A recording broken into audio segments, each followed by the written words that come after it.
What is up, everyone? Welcome back to the channel. Um, First of all, sorry if I feel a bit tired or if I am not to maximum capacity during this reaction video. I just recorded like 2 other reactions prior to this, and then I had to go outside for a couple of hours, and then I'm back again. So it's been one very busy day for me, and I'm saving Oshinoko for last because it is the longest of the bunch, and because it is long, I feel like it's not really doing me any favors. So apologies if I am not um as energetic as I am for this reaction, but I will try my best, and I'll always try to keep it as fresh as I can. Um, but Oshinoko, this is a manga created by the creator of Kaguya-sama Love is War, so I am expecting a psychological drama about the world of idols because manga readers can't really shut up about it. They don't really understand the meaning of subtlety when they say, "Oh, this is gonna be a really fun idol show." Like, you're not fooling anybody here.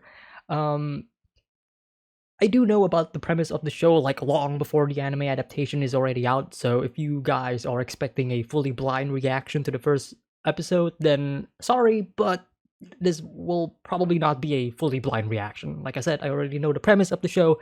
I know what's probably gonna happen in the first episode. And I've known this like long before the anime adaptation was announced, by the way, like I said. Um, because at the time I was like about to read the manga. Like I was this close to reading the manga, but then like once I had the itch, they announced the anime adaptation, so that's when I decided to wait it out for a bit. But yeah, so I'm just gonna get it out of the way first.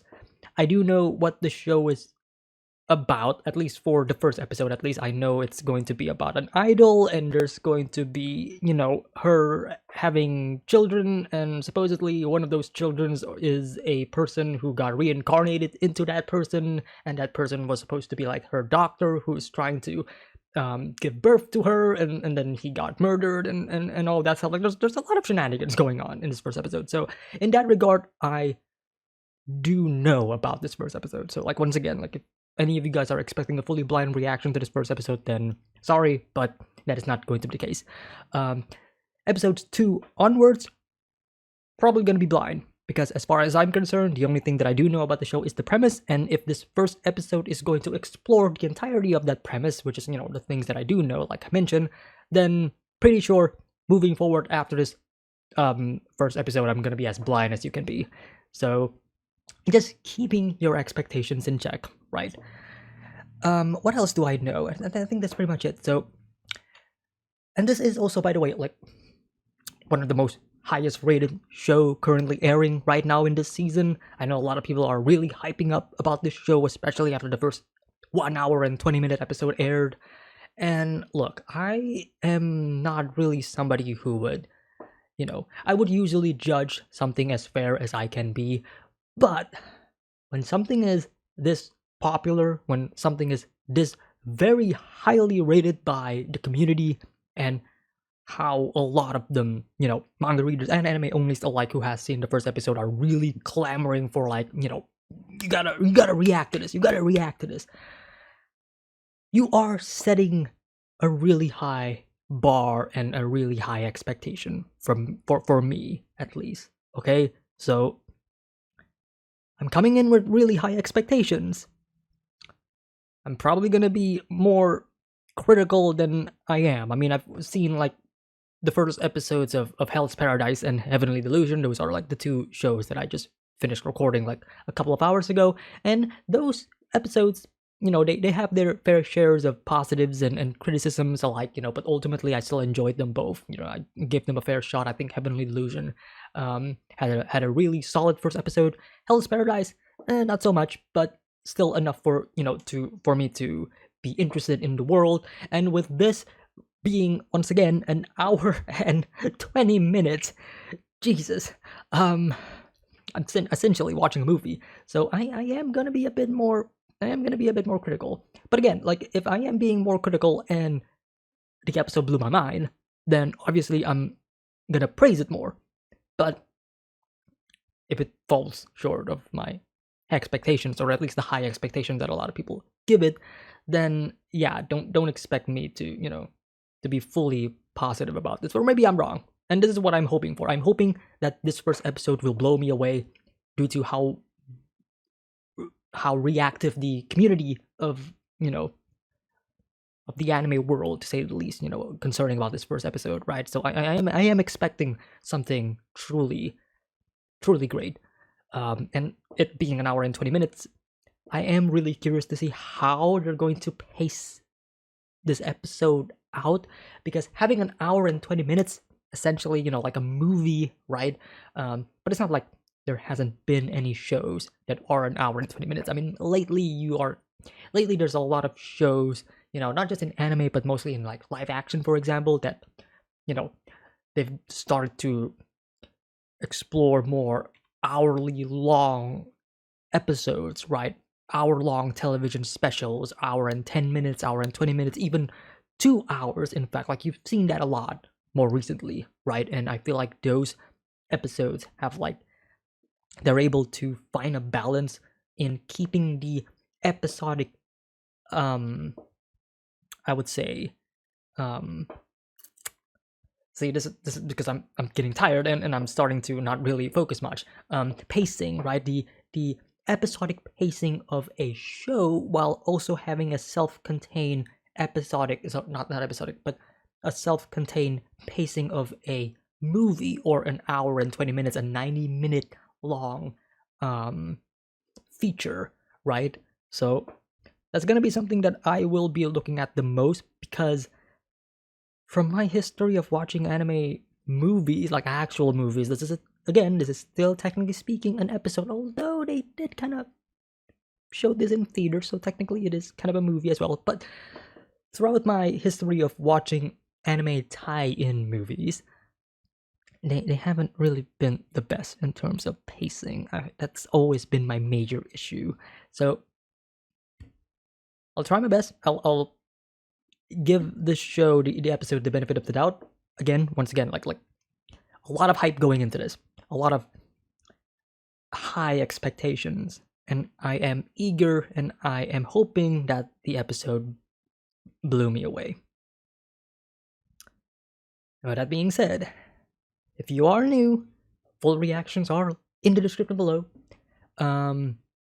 And early access, of course, if you want to see the next episode, it is available over at the Patreon. Links are also in the description below. But I would say I guess I didn't mention this during my intro to Heavenly Delusion and Hell's Paradise. I just remembered this. But these shows are on a poll, and whatever wins the poll will obviously be the one that I will be trying to be up to date the most of, and I'll not try to put early access behind it. Like, I'll try to be as like a day or two as fast as I can with like the latest release. So I don't know. I still have no idea how the poll is gonna go. Maybe Oshinoko wins, maybe it doesn't. But once again, if you do want to see early access to a bunch of other shows, go to the Patreon. Links are in the description, or join the YouTube membership just for $1 if you just want to watch like a 1 week of early access. But anyways, enough shilling from me. If you do enjoy the reaction, hit the like and subscribe. Anyways, let's watch the episode or movie. Should I classify this as a movie? I mean, it's still technically an episode. It's an hour and 20 minutes. I don't know. We shall see. We shall see. I am excited. All right. Let's watch the first episode of Oshinoko.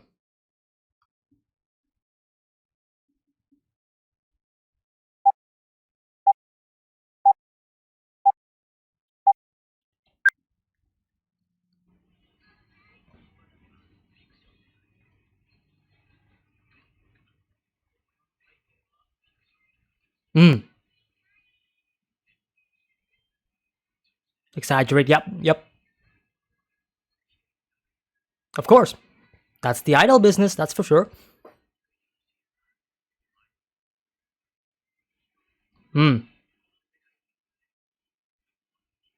Lies are weapons.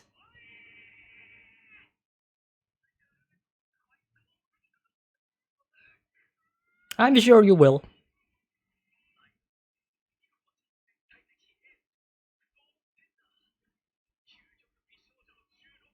Mm-hmm.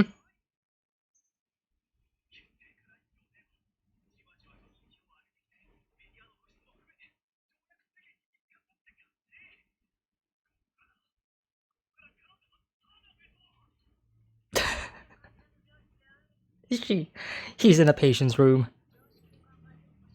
Yes, it is rather odd. Of course, the classic pose.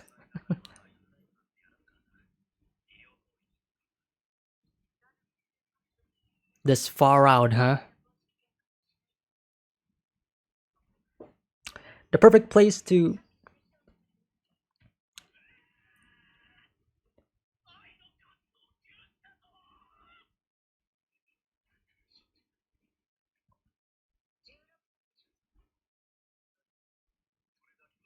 And she's gonna go to this hospital because it is a remote, right? Far away from any attention. Makes perfect sense.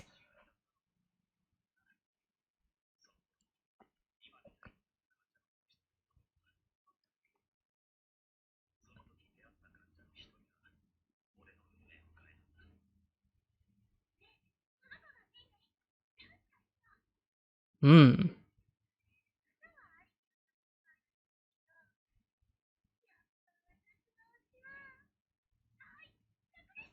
Oshi, right?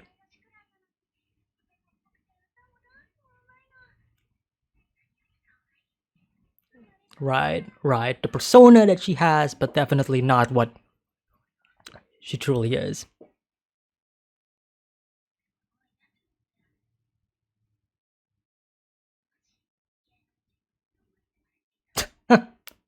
Well, that's gonna happen soon. Hmm.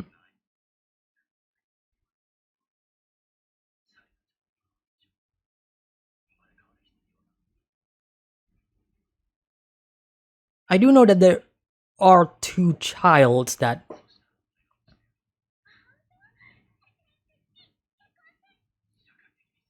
I will have.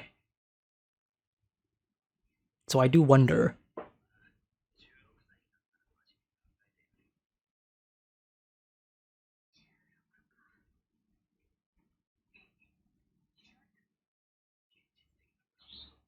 Hmm.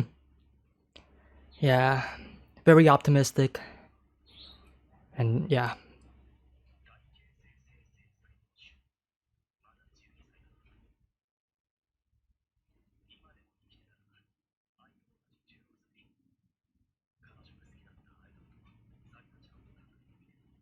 Hmm.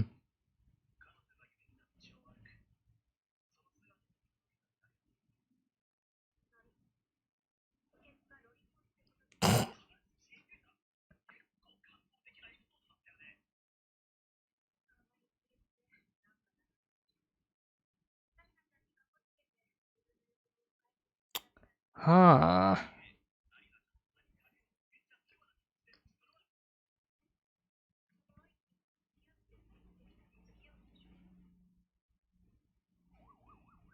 Unable to answer.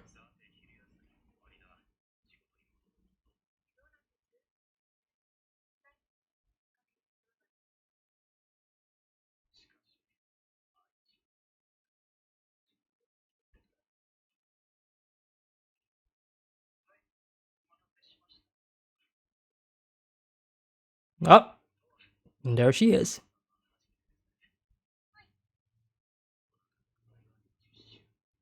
Yep.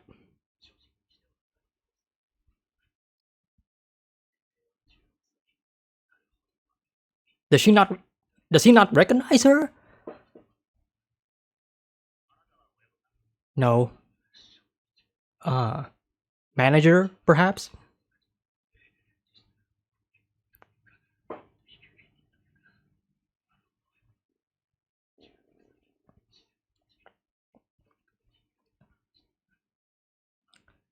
Take it off. Yep. Now he recognizes her.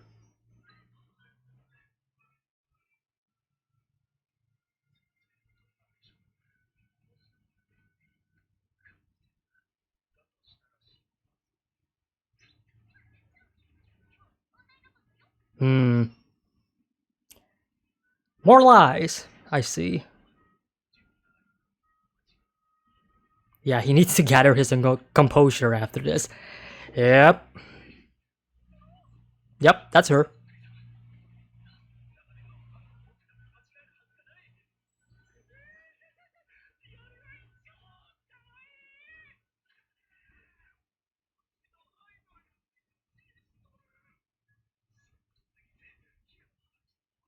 But the fact that she is 20 weeks old means like what they saw on the footage are, either a replacement or older footage, right?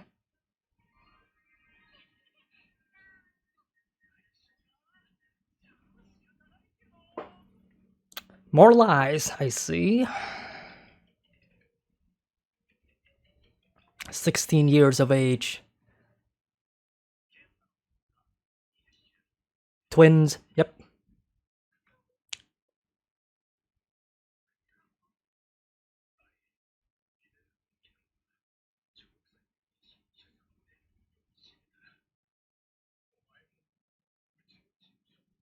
And that's why you gotta cover it up. More lies. I like that we have established immediately in the opening segment of the show, of the episode. Lying is a central theme, right? Keeping up appearances.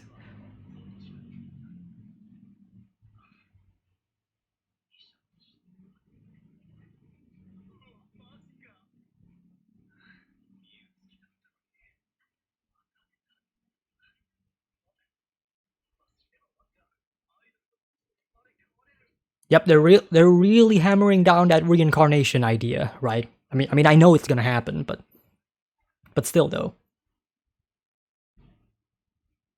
just making sure that it's ingrained in the audience's mind.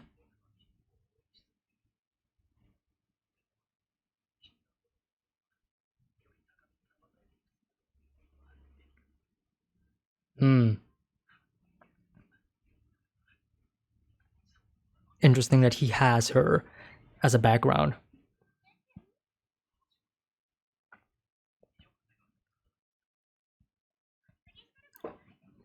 Have a talk. Come on, have a conversation.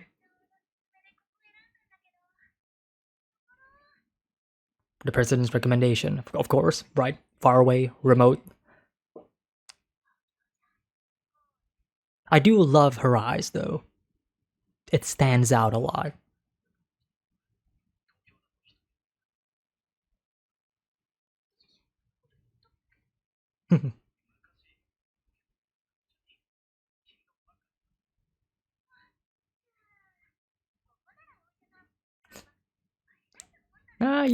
You would be surprised. Ritakashi as Hoshino Ai has been pretty good so far. Really, really selling that cute nature of hers.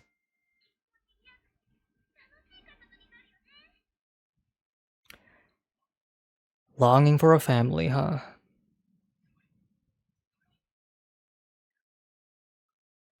Yep.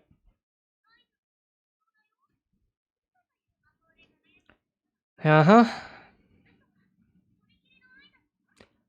Interesting. Lies are the most exquisite love. Great shot. Shadow in her eyes.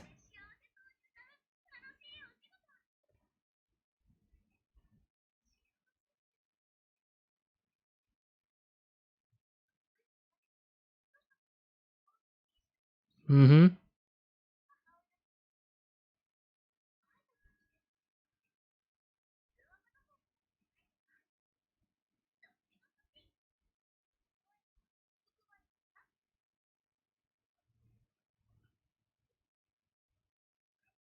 Yeah, not what you imagine, right?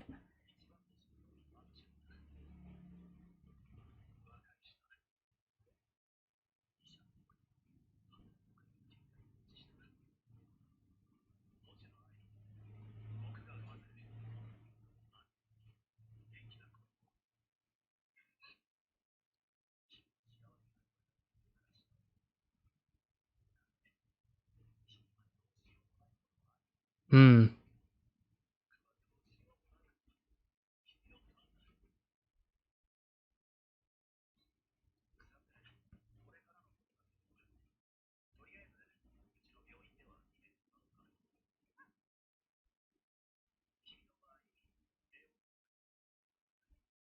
Okay.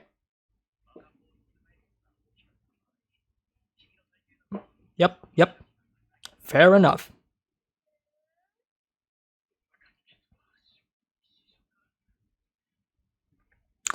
I don't see any other option that, yeah.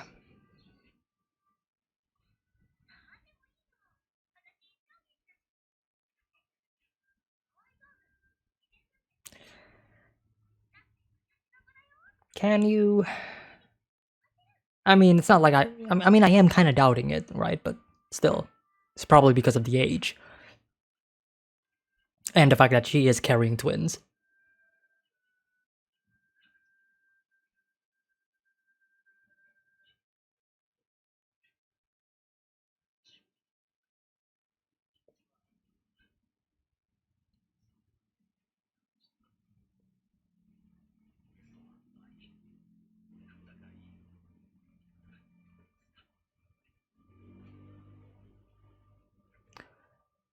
Yep, the time has come.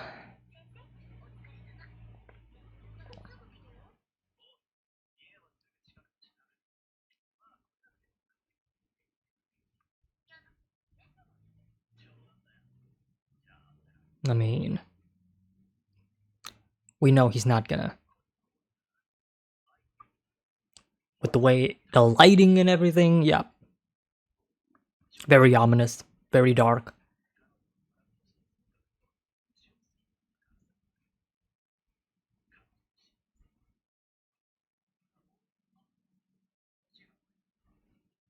And here comes the murderer.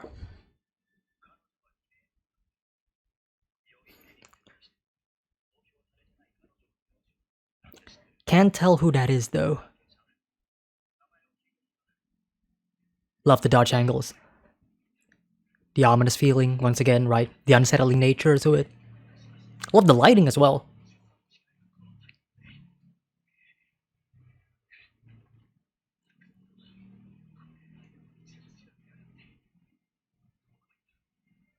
Dude, you're gonna get pushed. Yeah, we saw a glimpse of his face.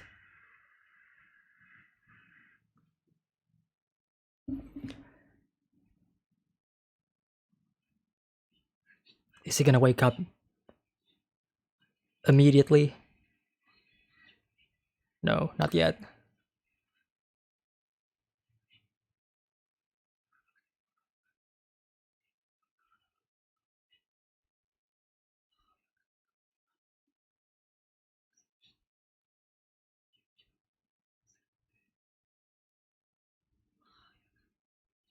Oh, that compositing is pretty bad.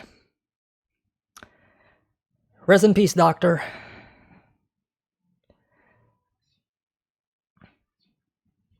Mm-hmm.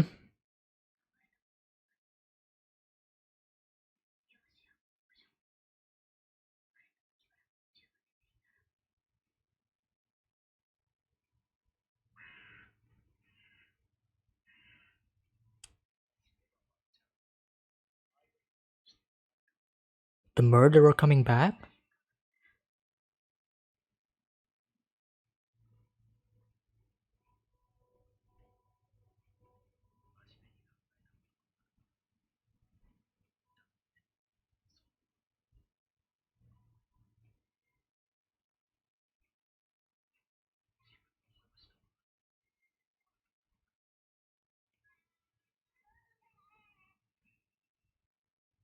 Title card begins. The true story now begins, right?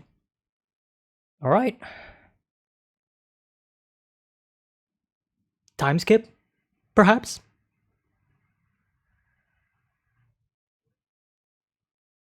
Hmm.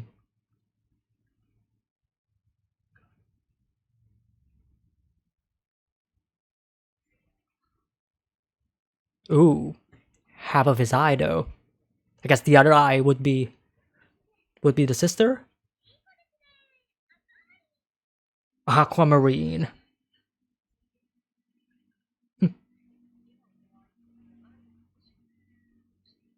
Right, it's that connection, right?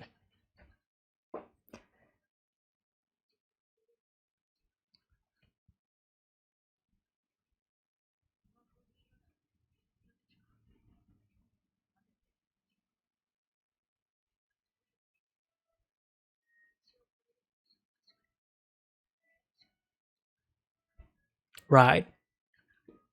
The mystery aspect, right? Trying to find who the murderer is.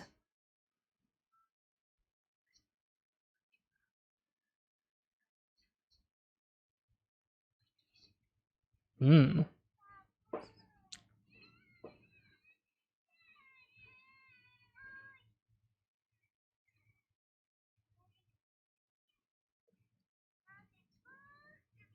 Ruby.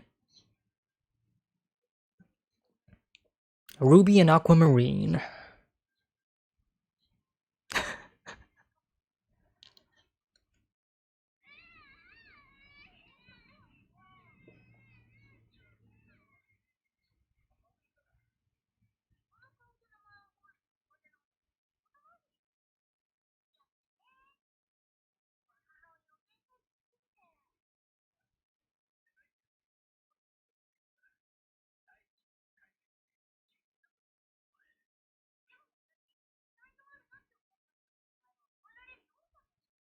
President Sato. Saito.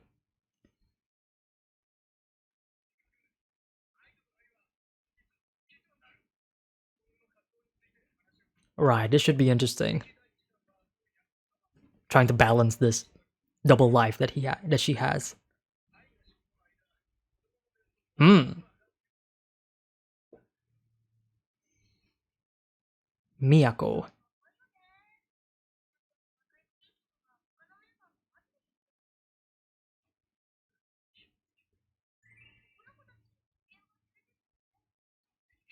No, yep.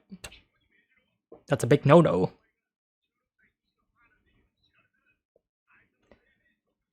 Yeah. Yeah.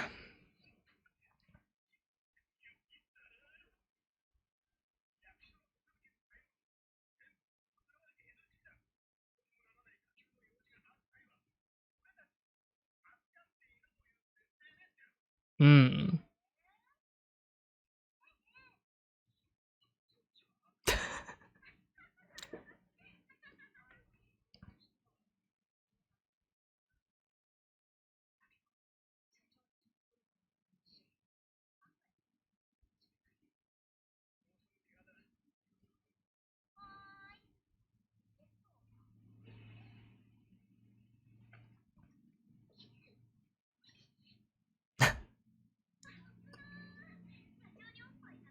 That was actually pretty good. That was kind of funny. I love how he just no. We're not doing the cliche. We gotta cover that.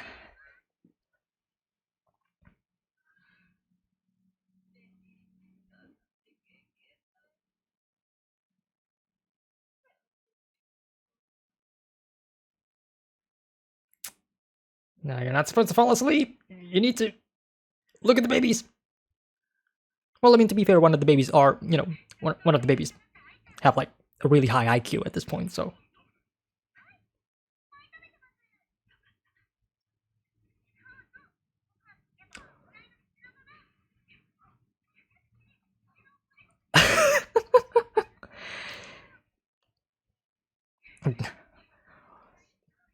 that was that was pretty close.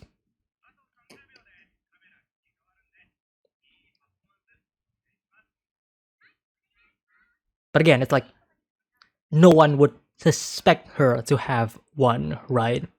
It would have been like the last thing on their minds, even if there is a slip up like this.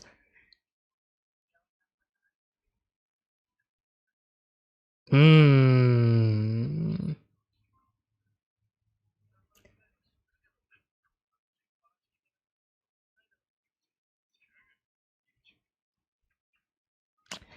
Yeah.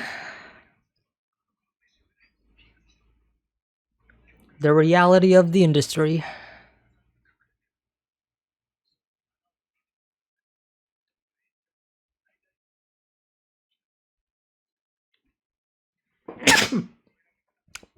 Sorry about that.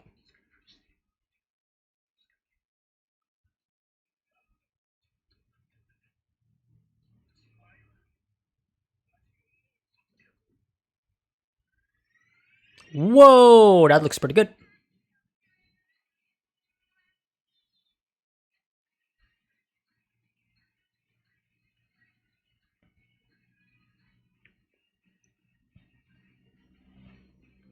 The beauty of the lie.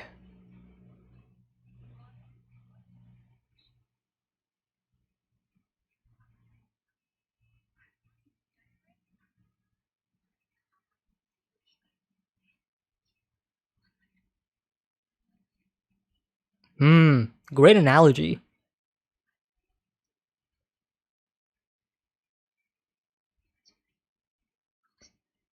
Their light and shine literally blinding people of the truth, right?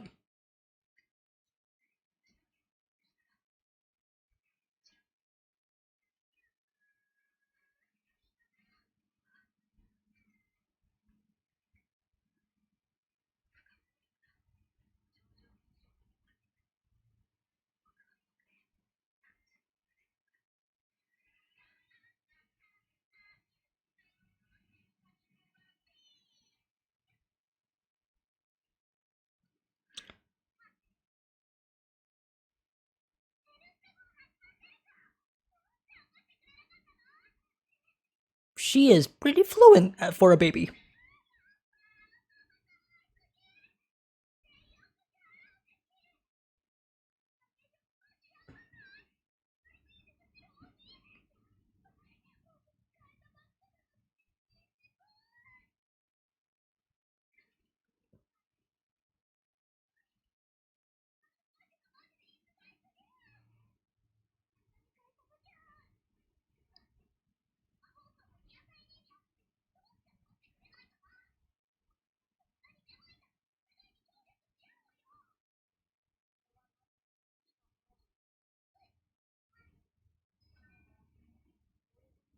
Right, right.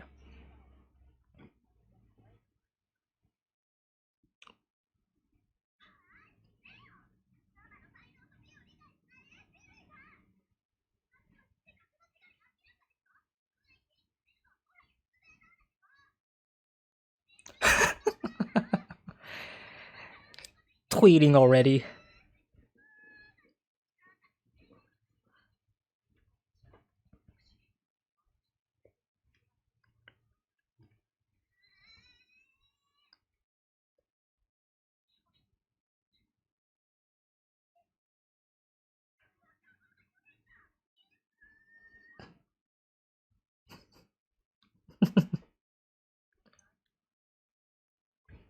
Yeah, you're not really normal, but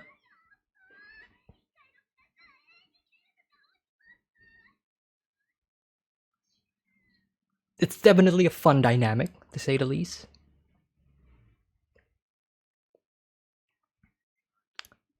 Meanwhile,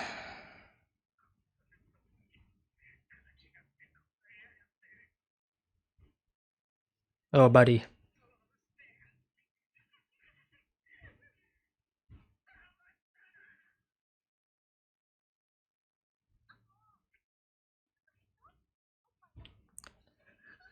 Getting a bit perfect blue in this show, that's for sure.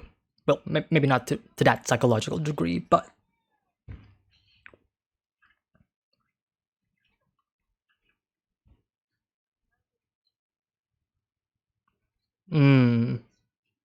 yeah, it is weird, right? You do you want to do it? Do you not want to do it?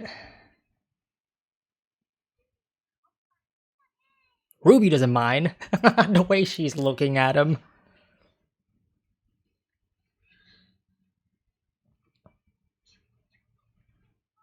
I guess the difference in morality between the two, right? One feels it's kind of morally wrong to do it. The other's like, who cares? I'm a baby. Exactly, right? So,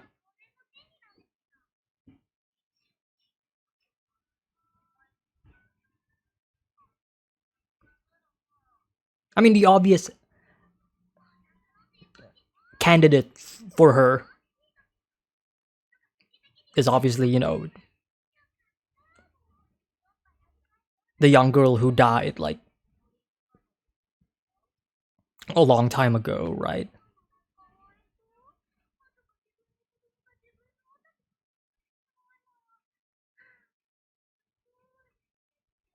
But that's kind of like too obvious. So we shall see how or where the story goes.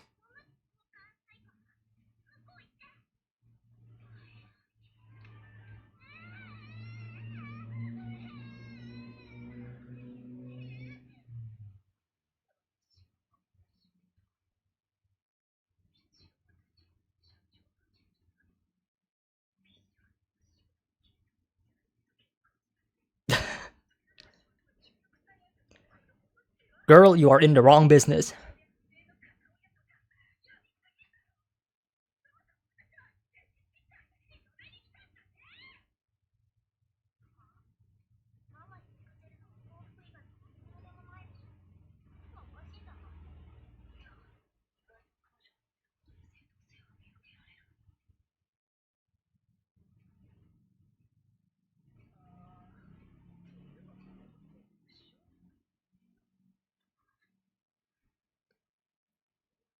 Aww.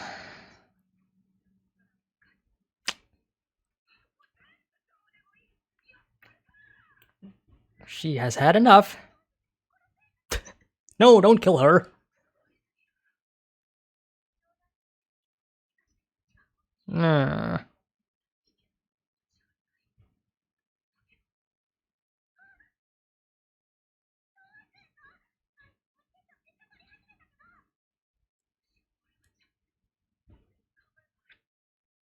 I'm surprised she isn't hearing the babies talking in this scene.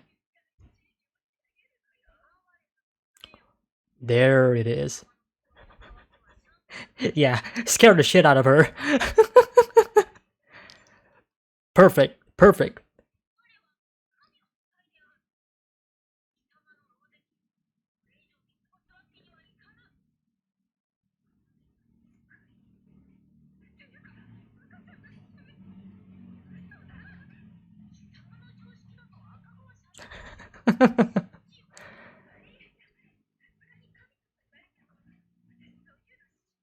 Make her believe it.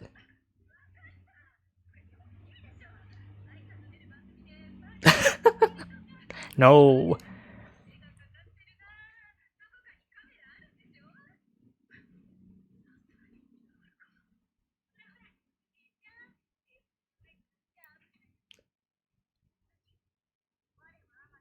Oh shit.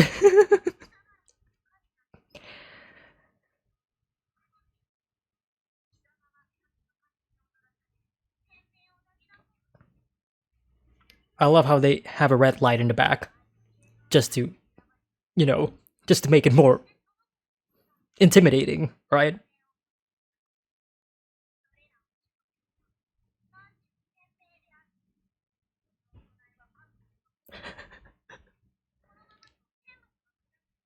Yeah, they should be enough to convince her.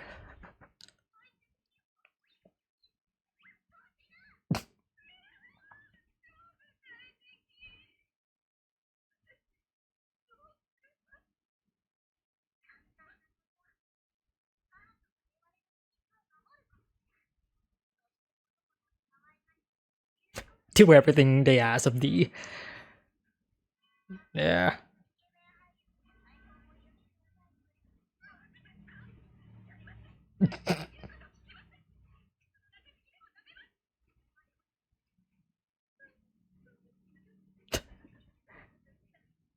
Now she's happy.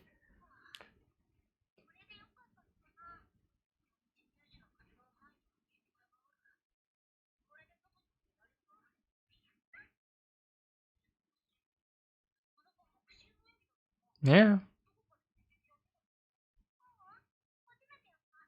It's that.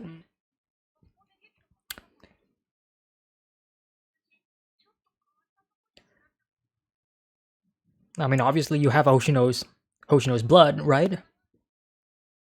You are her descendant, in a way.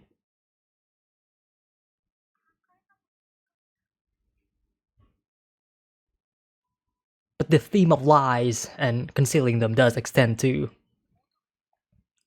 them as right, to Ruby and Aquamarine as well, which I do love, right? Everybody has their lies, everybody has their secrets.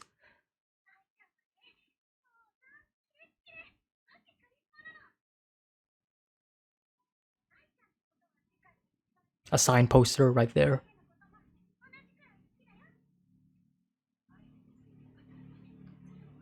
Yeah, reminds you of somebody. Right.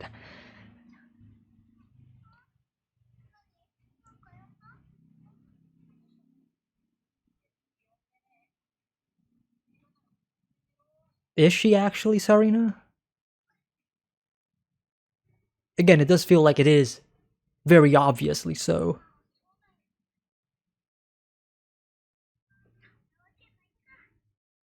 It is. I mean, again, like it's pretty obvious, right? With the way everything is being set up.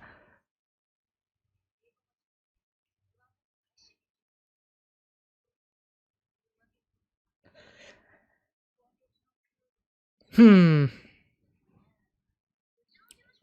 Yeah.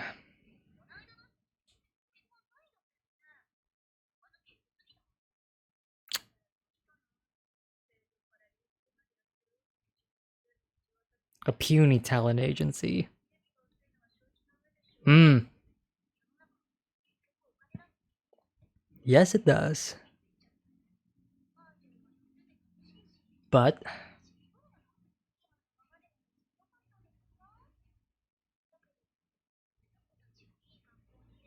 hmm.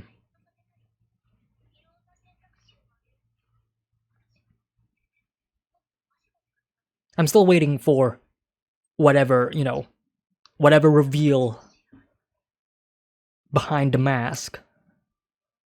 Because she's always being seen as this happy go lucky, optimistic person. And with the theme of the show, obviously, I am more inclined to believe that all of this has been a farce. Or at least half of it is.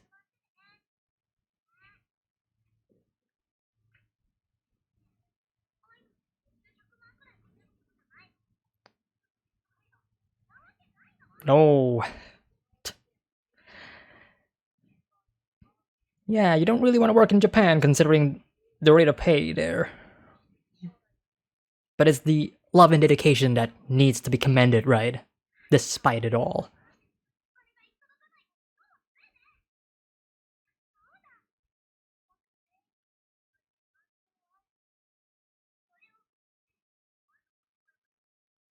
Oh my. Oh my.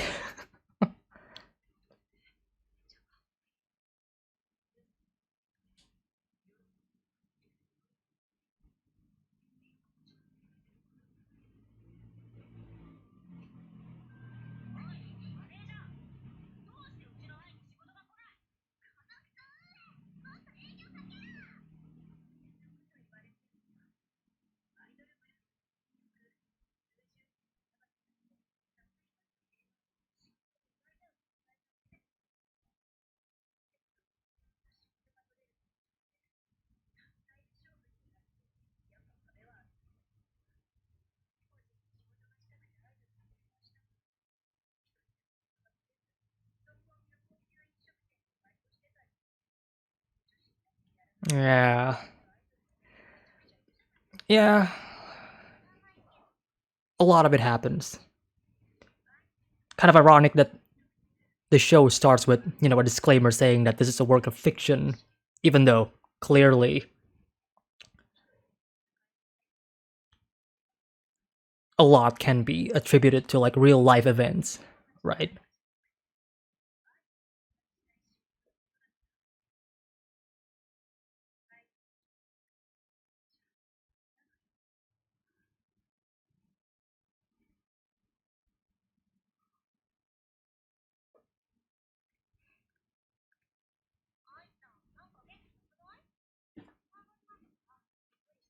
Here we go.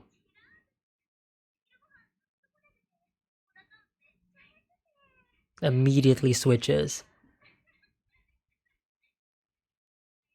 to her smile. Switches again.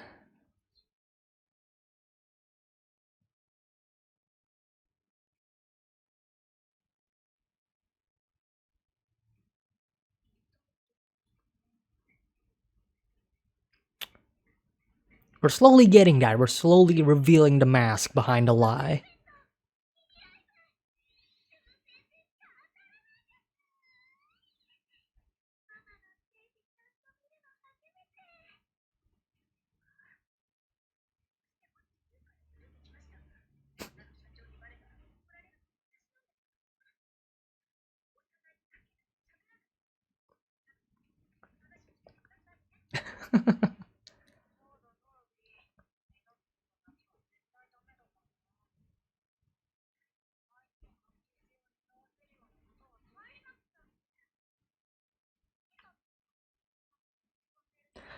Uh-huh.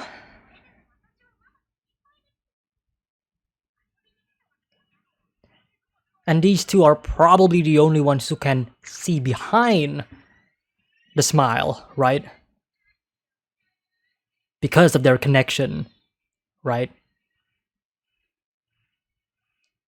The fans can only see what is on the outside, on the exterior. The light blinding them to the truth.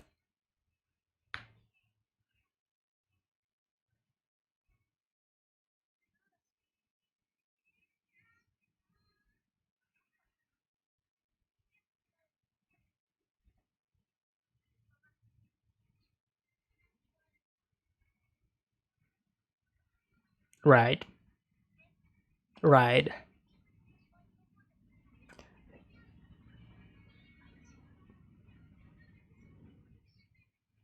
The true embodiment of lies.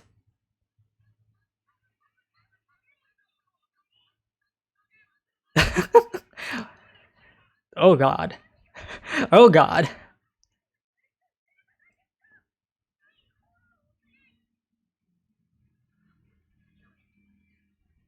Don't freeze up.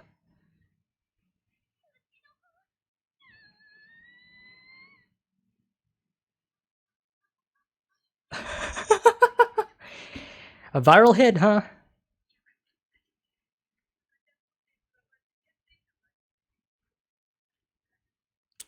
Yeah. Yeah. It's hardly gonna cover it up.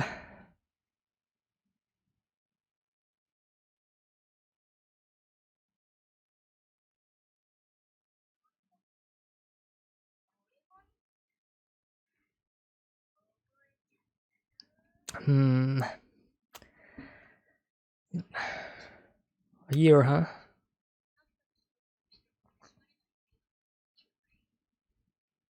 I mean, at this point, it's clear that Hoshino doesn't really care too much about the idol work or the idol world.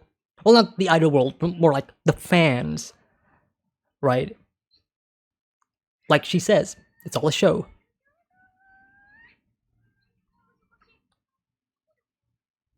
Which, again, kind of makes her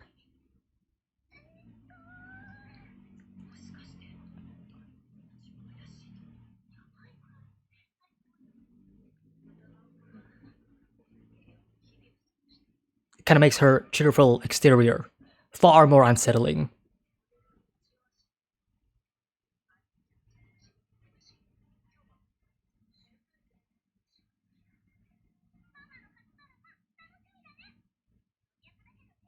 TV dramas.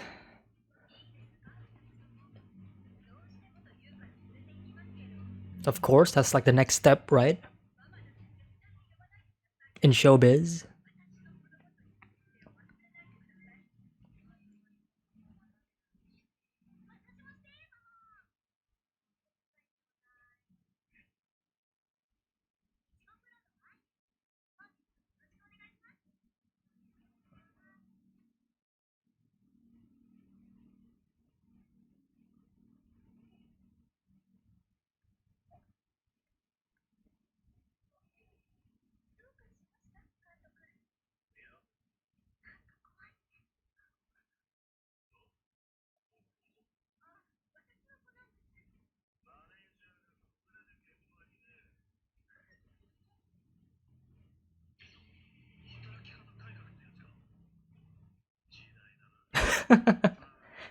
Yeah. It's the times. The times have changed. Yeah. Let's go with that. One thing that I haven't talked about is the difference in hair color between, you know, the twins and Ai herself. Which I guess it means that Ai obviously, dyes her hair, adding more to the lie.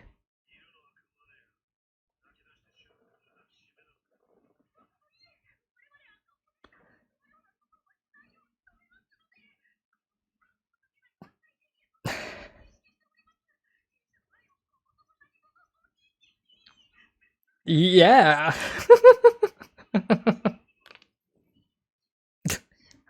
YouTube. Sign of the times. Ah.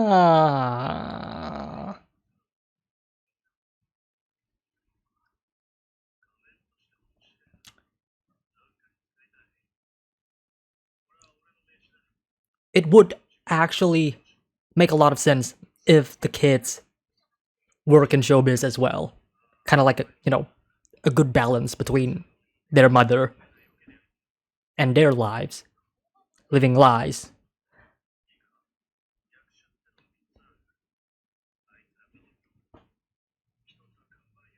Hmm.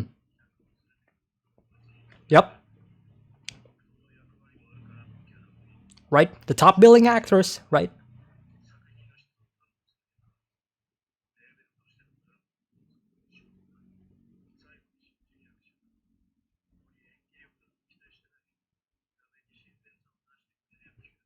Hmm.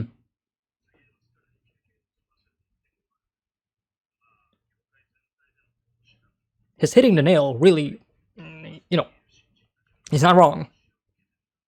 That's just how showbiz works. Yep. I do love they are talking about the industry more and more. Not just the idol industry, but like the show industry as well.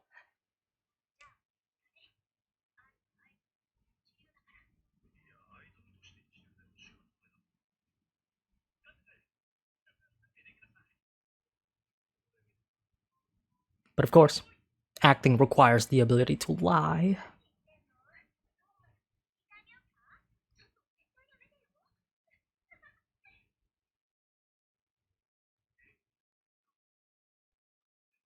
Hmm.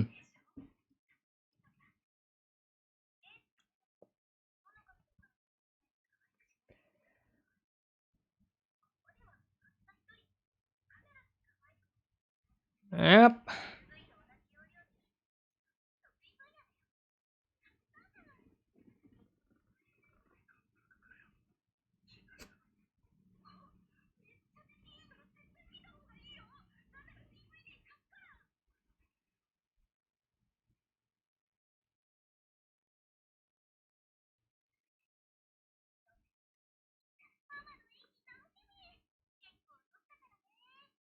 Watch.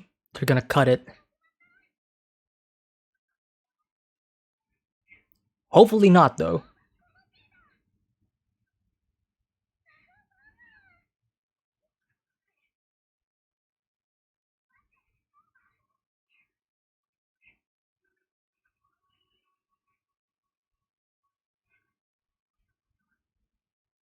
Yeah, not really given time to shine. Yeah. Yep. As expected. That's just how it is. Sometimes you gotta you gotta cut them some things. They're complaining about it.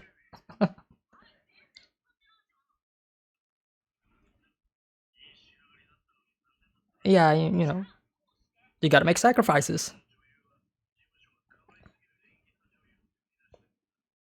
Mmm. Now comes the meddling aspect of it.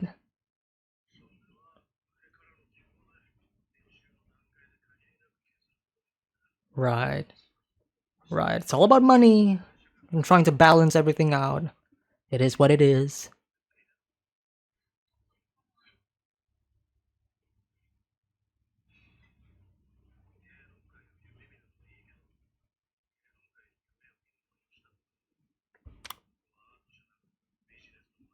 Interesting line there. Not a place for art, but a place for for business.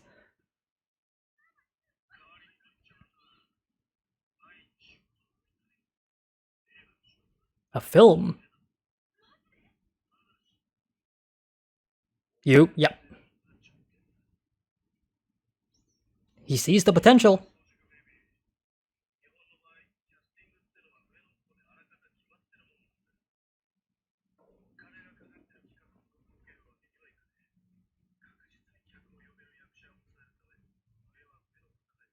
Mm-hmm.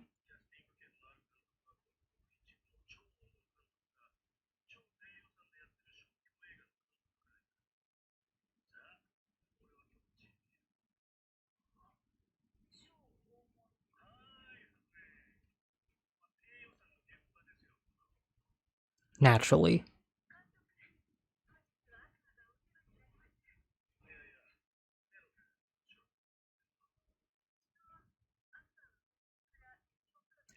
Ah. Okay.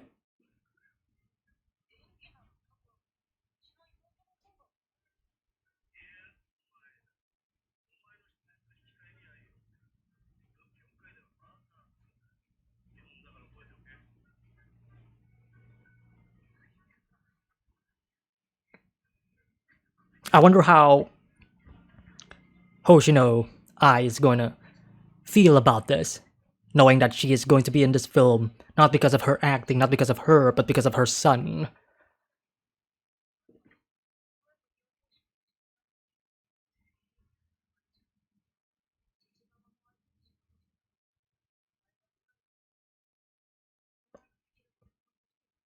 Hoshino Ai does kind of have, I don't want to say it yet, but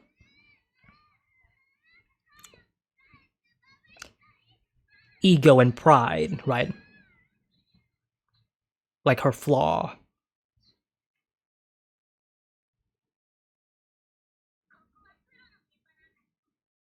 Who is this?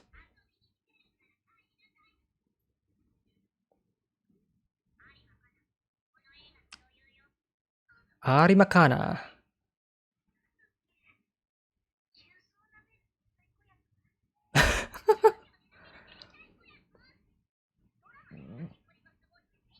Hmm. Hmm.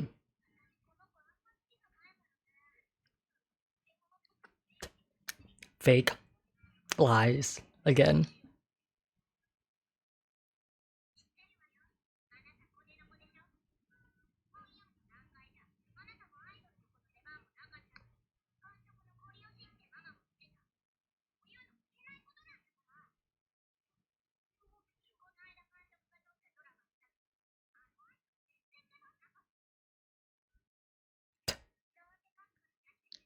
Yeah, that ticked them off.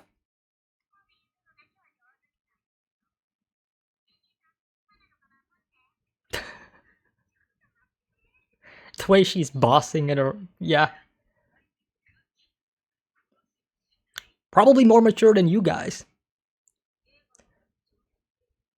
which is interesting.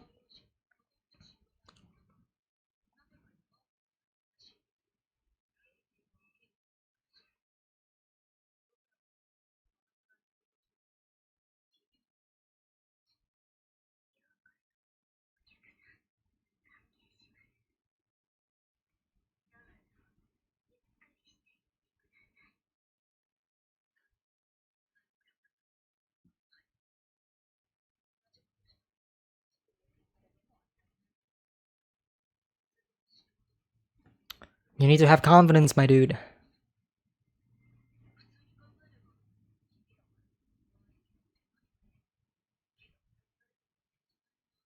Right.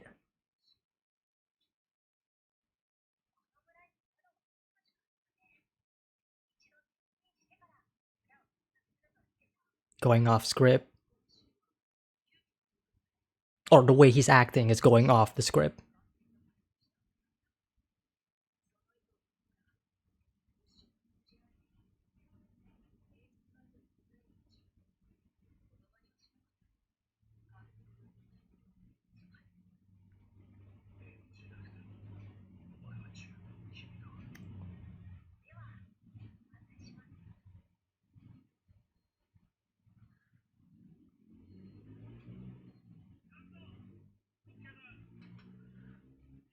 Focusing on the eye, though.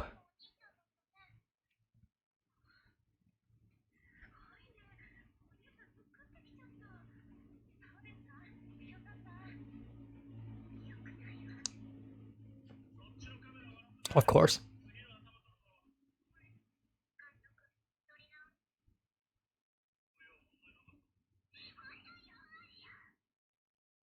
Ego problem.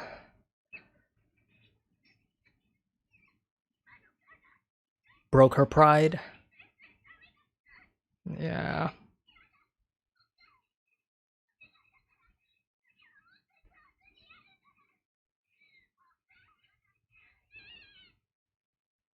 Perfectionism.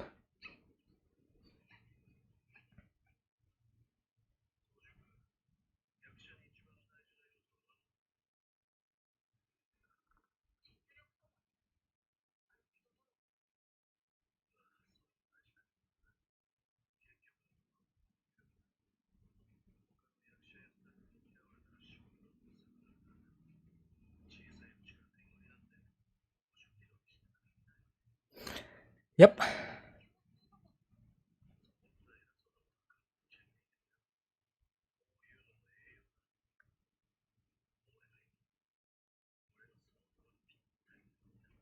You know what? I was not expecting them to actually focus on a lot on, like, actual acting in film and TV shows and stuff in this show. Like, I was expecting more of a deep dive into the idol business, but this I really enjoy. I wasn't expecting this, and I kind of like this subplot, to say the least.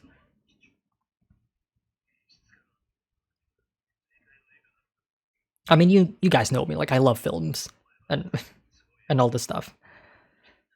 So this is speaking to me right now. I am really enjoying Aqua's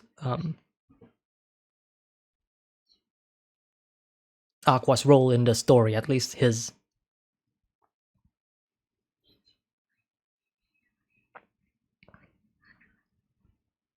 Yeah.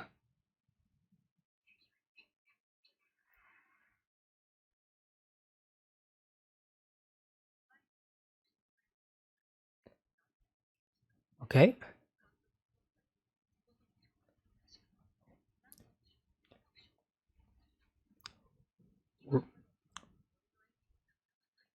That's great.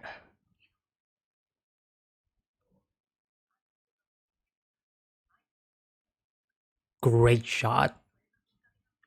The lighting and everything.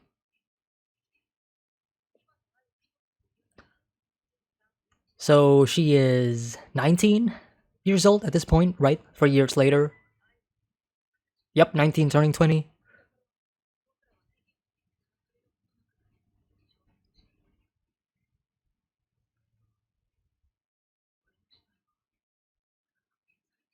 Hmm.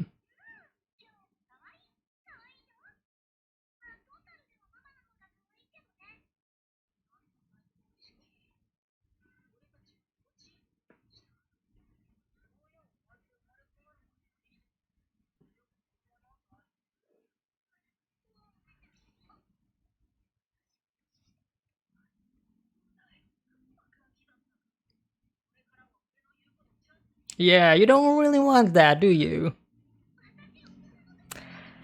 More lies. Ah, she got you there. She got you there. You shouldn't have asked her age.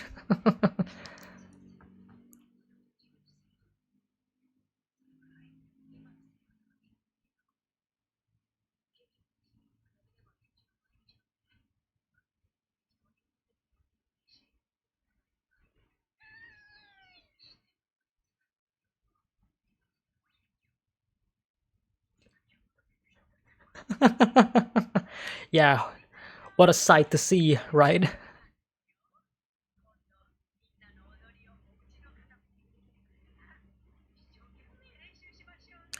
Something tells me that they're gonna be really good at dancing. Well, at least Aqua would be.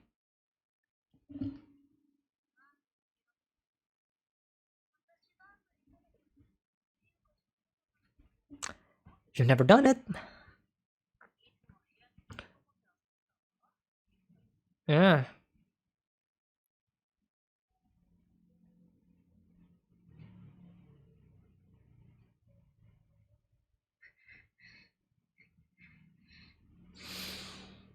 Oh,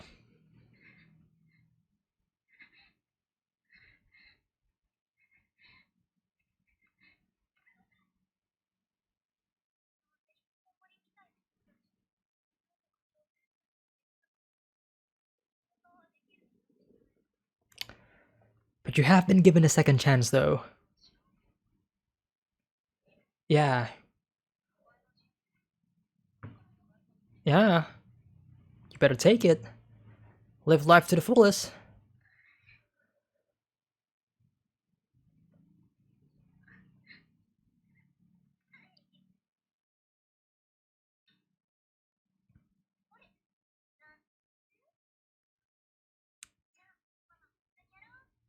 Nice.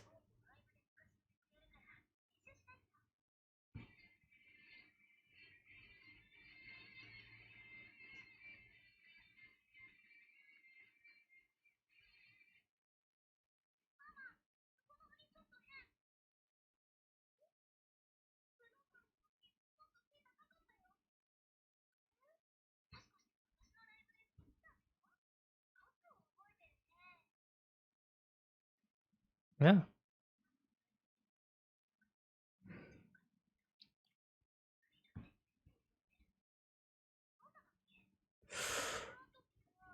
Interesting. Great shot there. In the reflection, right? As we cover Hoshino's face.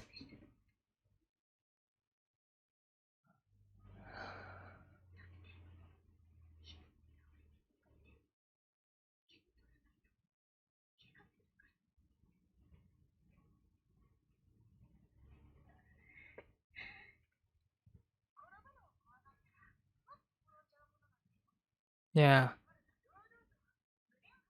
The psychological aspect of it, right? Of her past.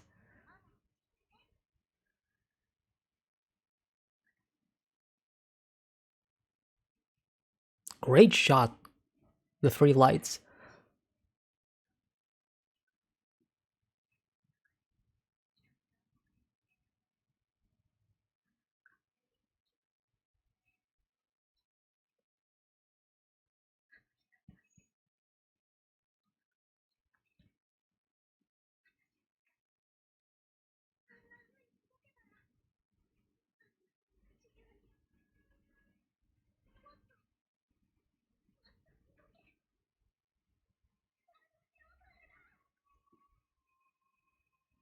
Great use of color in this scene.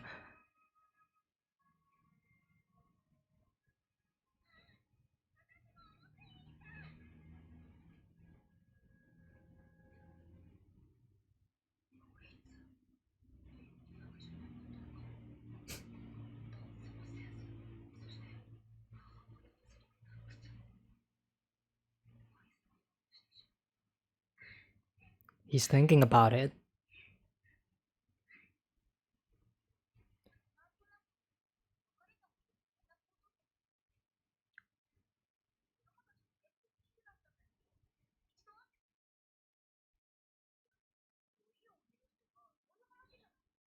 Okay, okay.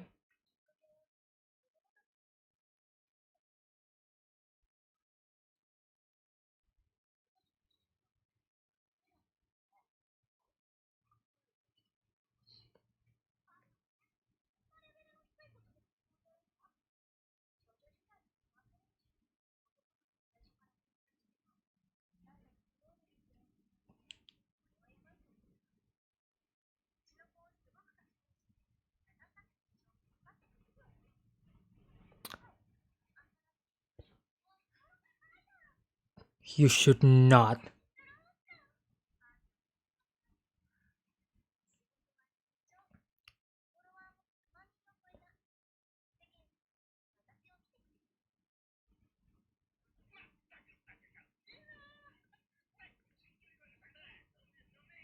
Now, I would say the obvious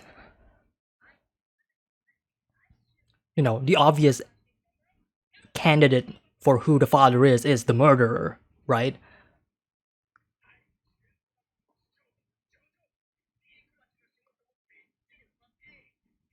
That feels you know, too obvious of a conclusion. But it is the only outcome so far, right?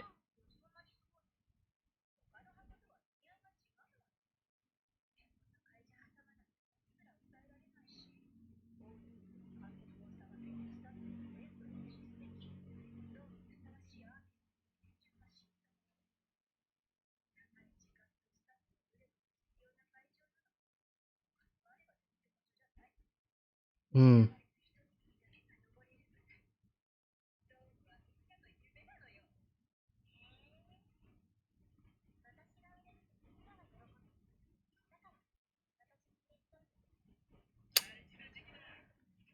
Mm.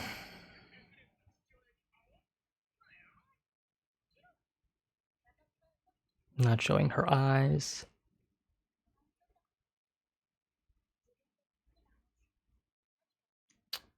And that is a very dangerous thing to do when you can't really differentiate between lies and truth.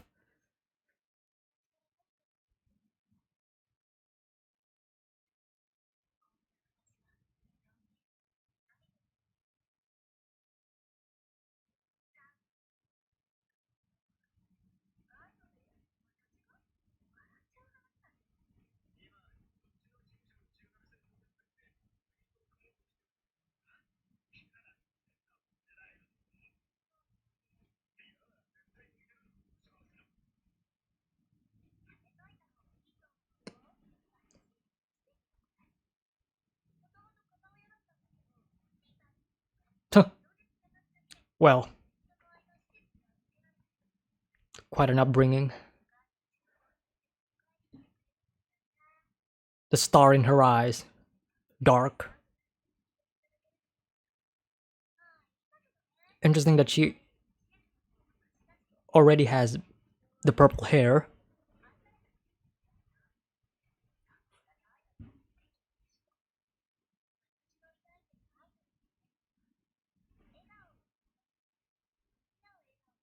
Hmm.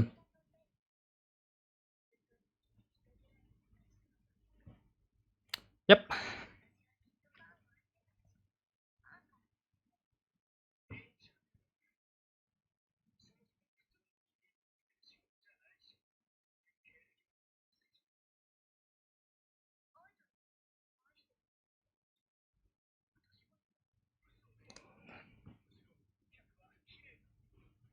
Yeah. It's giving the fans what they want to believe.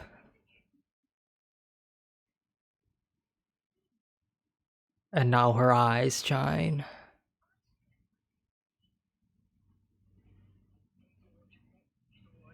And I guess lying is what led to her being pregnant.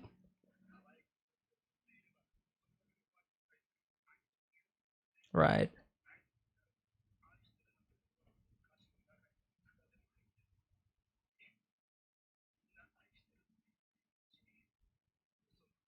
The lie might become the truth.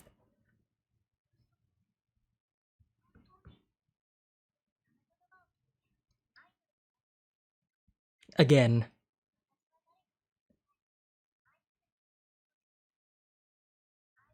this is pretty dangerous. A pretty dangerous mentality to be in.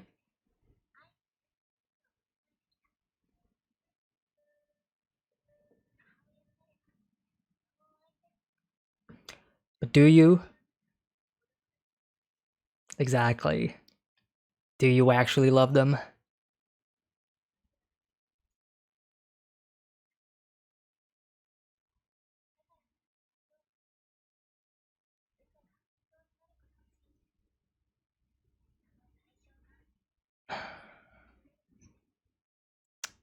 bigger the lie, the bigger the consequences. It's not the boyfriend, is it? It is. It's the boyfriend and the murderer.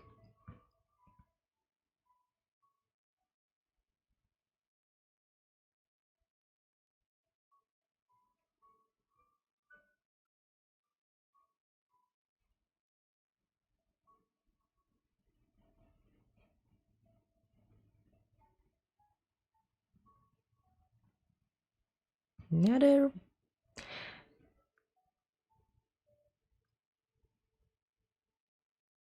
Excuse me?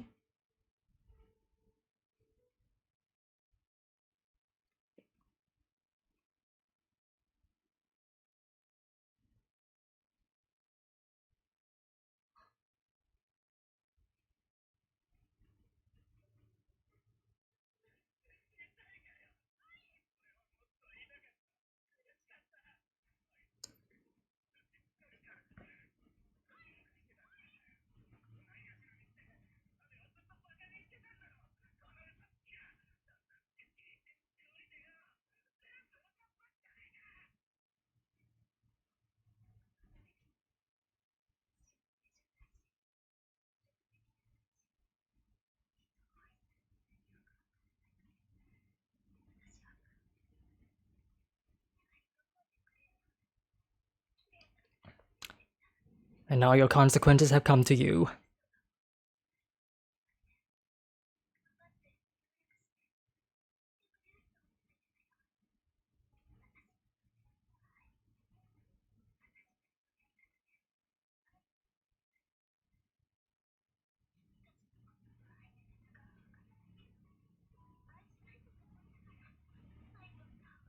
Even in her dying breath, she's able to sort of blind him.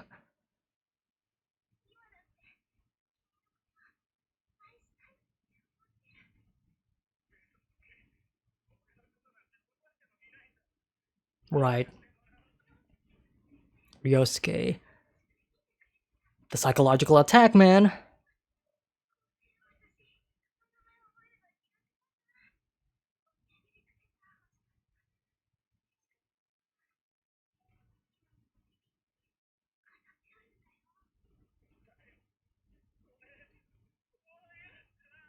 The way she's acting is extremely unsettling, though. Enough for her to run away. For him to run away. Nah, boy.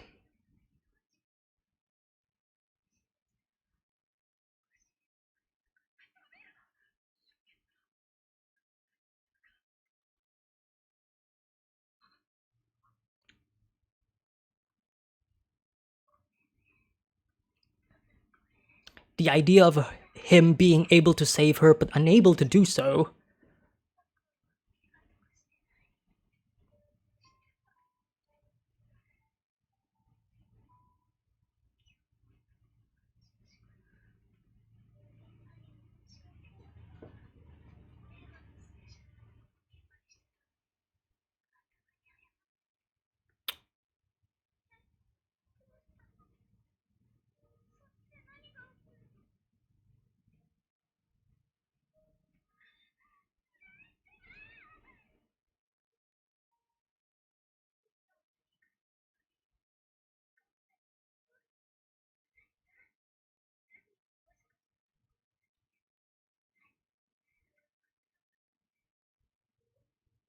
Great detail on her face there.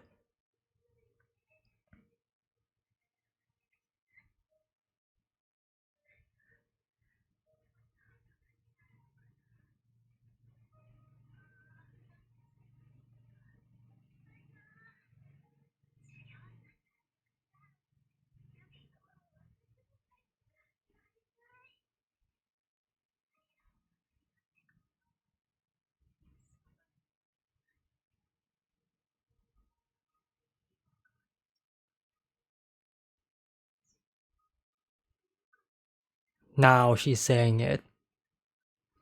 I love you.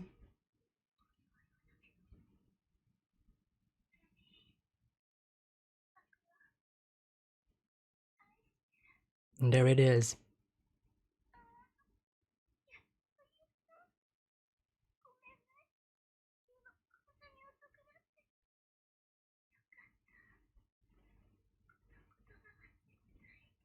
Right, what she was afraid of. One would say this is the first time that she is telling a truth.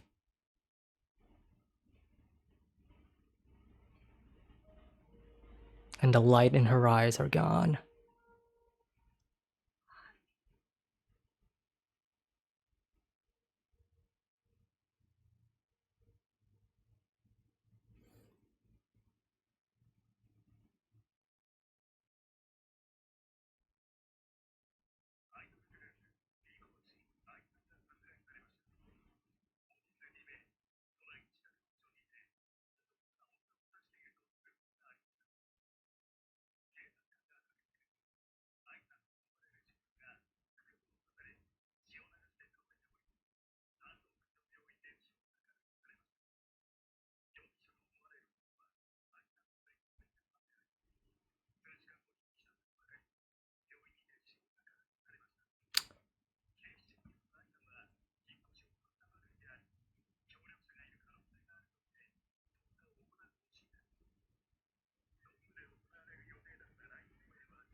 Yep.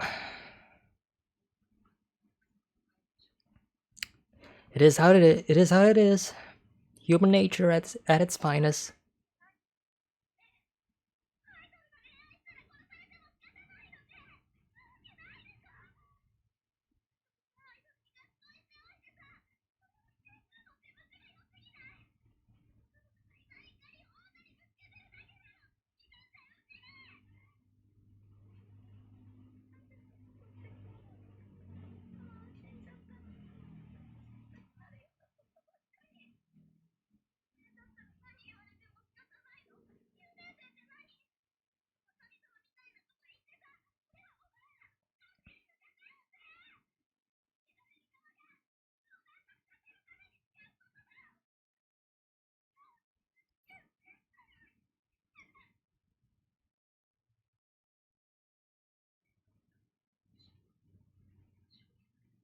Wow. And everybody moved on. Yep.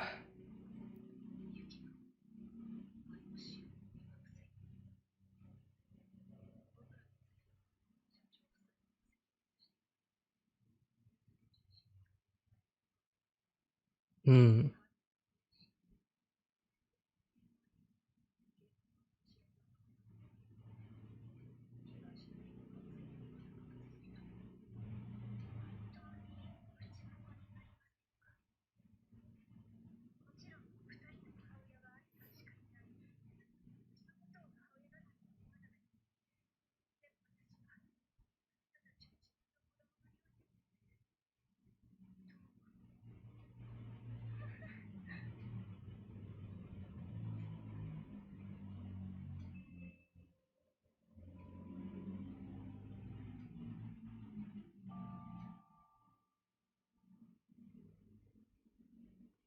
Yeah, everybody's dealing it with their own ways.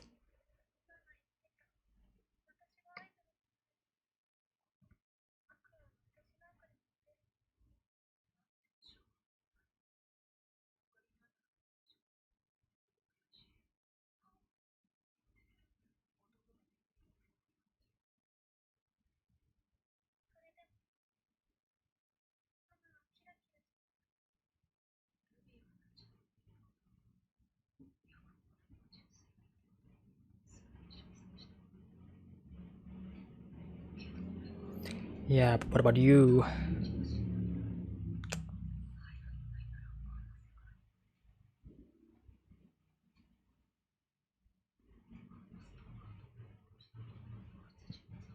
Yes. Ah. Questions, questions, questions.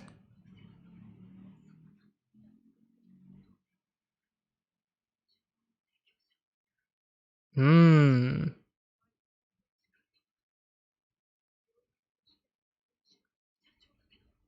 Right.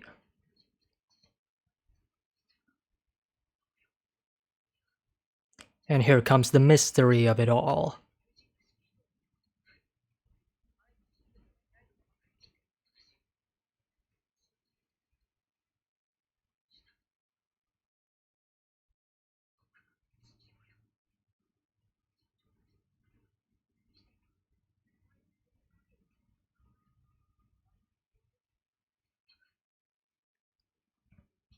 Right, right. And if this is the case, then yeah, I mean, I've been thinking about it, but who?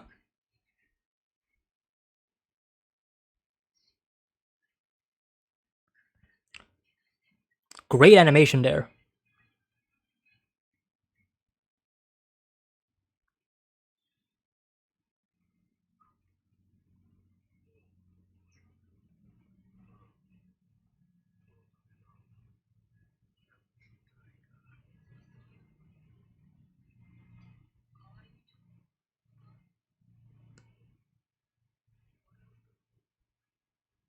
Whoa.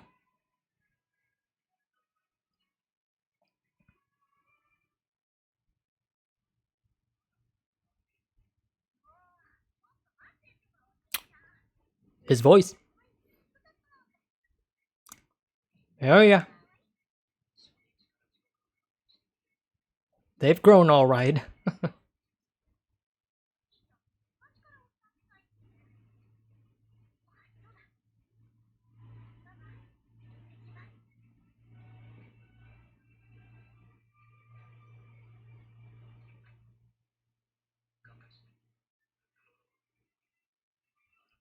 The curtain rises.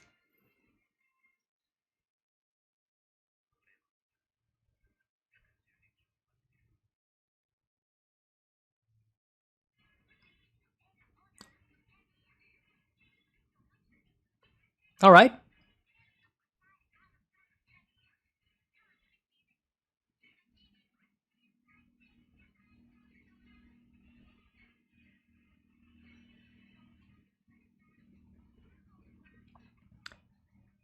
So now that we know that, or at least we are leading or led to believe that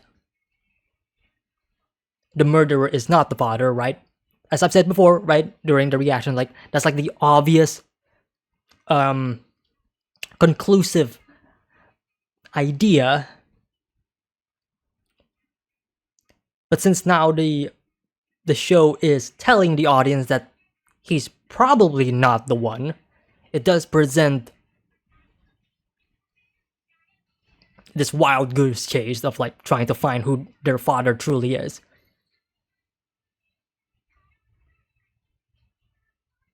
Now, he still could be the father, right? And if that is the case, it'll lead to a very unique and, I guess, interesting, conclusive, um, revelation, right? Of, as it turns out, their father is, the murderer this whole time, right? But assuming that it is not him,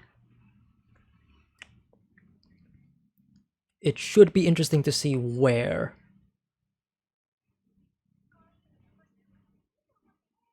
All right.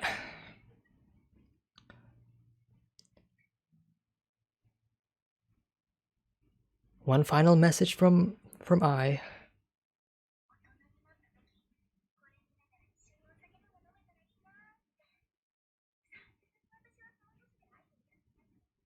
Hmm.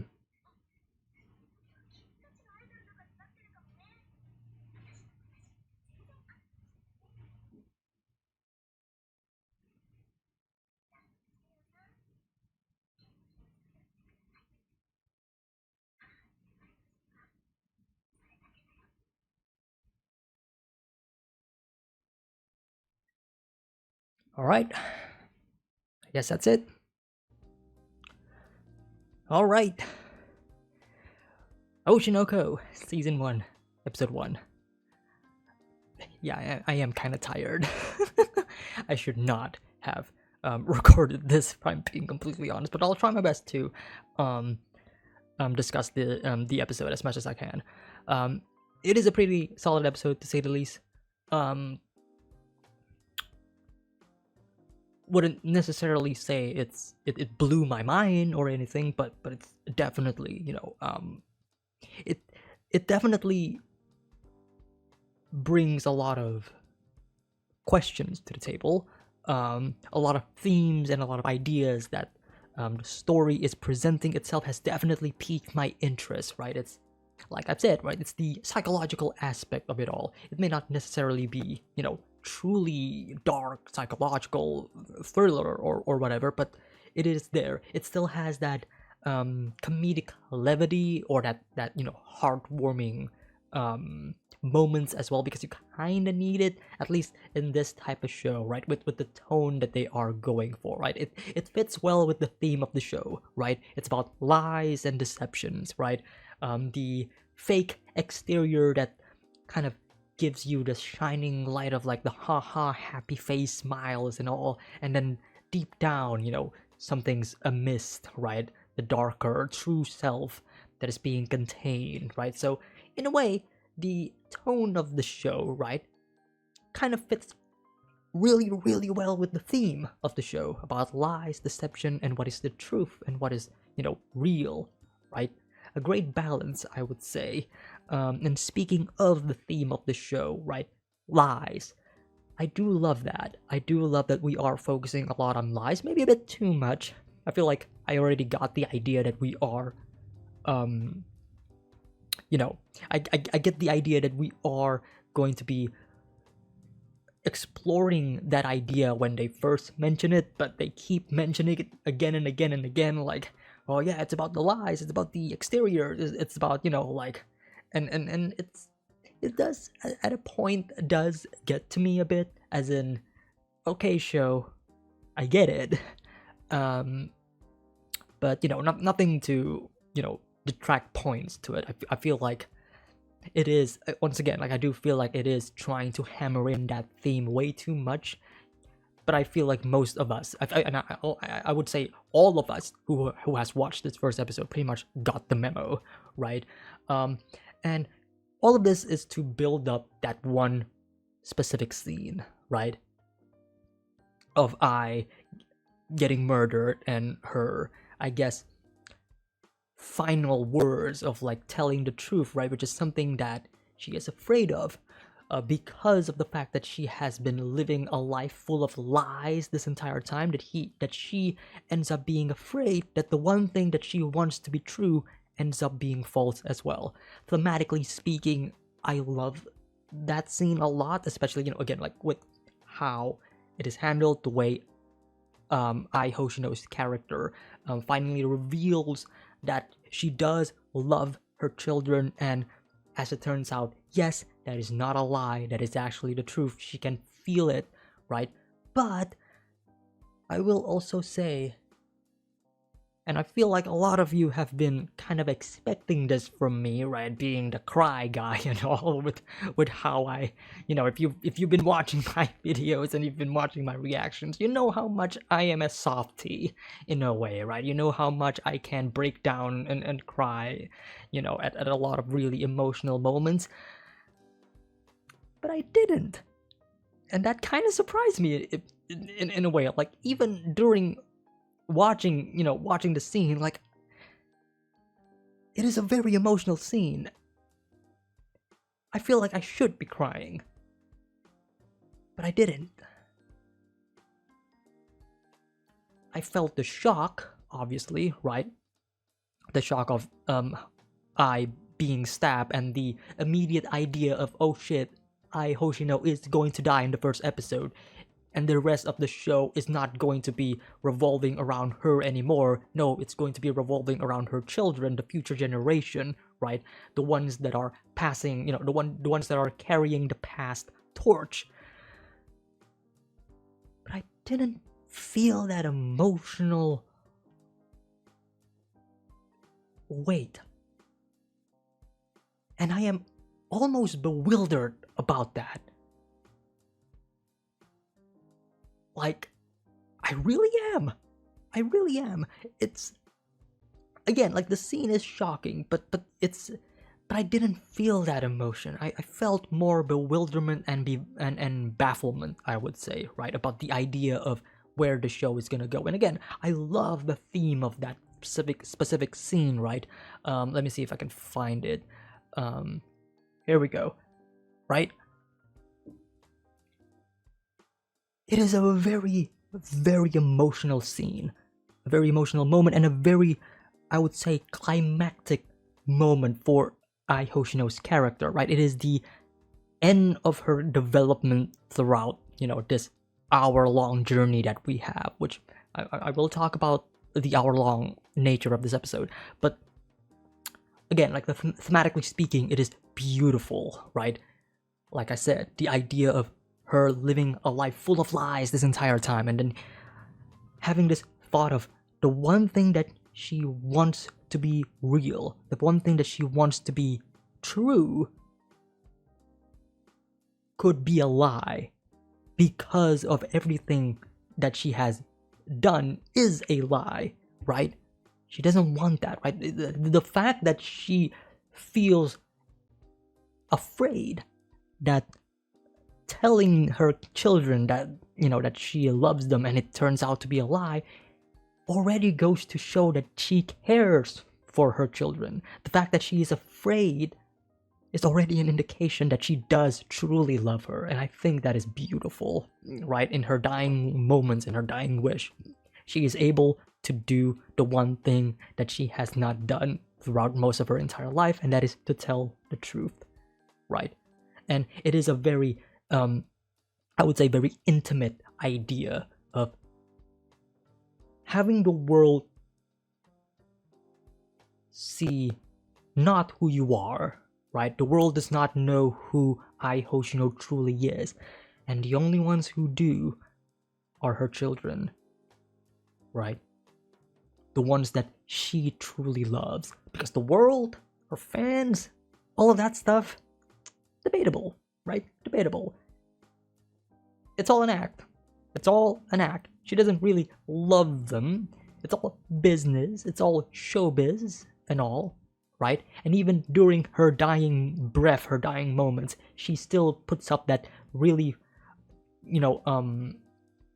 happy, smiley act towards her, her murderer, her fanatic fan, right? Of like, I don't understand why. I mean, like, you're that fan who used to go to my meet and greet and stuff. Like, it's clear. It's clear. I'm sorry that I've been hitting the mic. But it's clear, that she doesn't really care about all of that, right? It's all an act. It's all lies. Her entire life has been lies.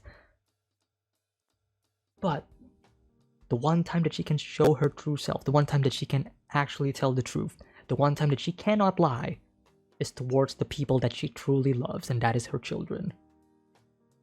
She truly loves them, right? And I think, thematically speaking, it is beautiful to have basically an hour of your show just talking about lies after lies after lies after lies, and then finally, towards the very end, we see her tell the truth in the moment of her death.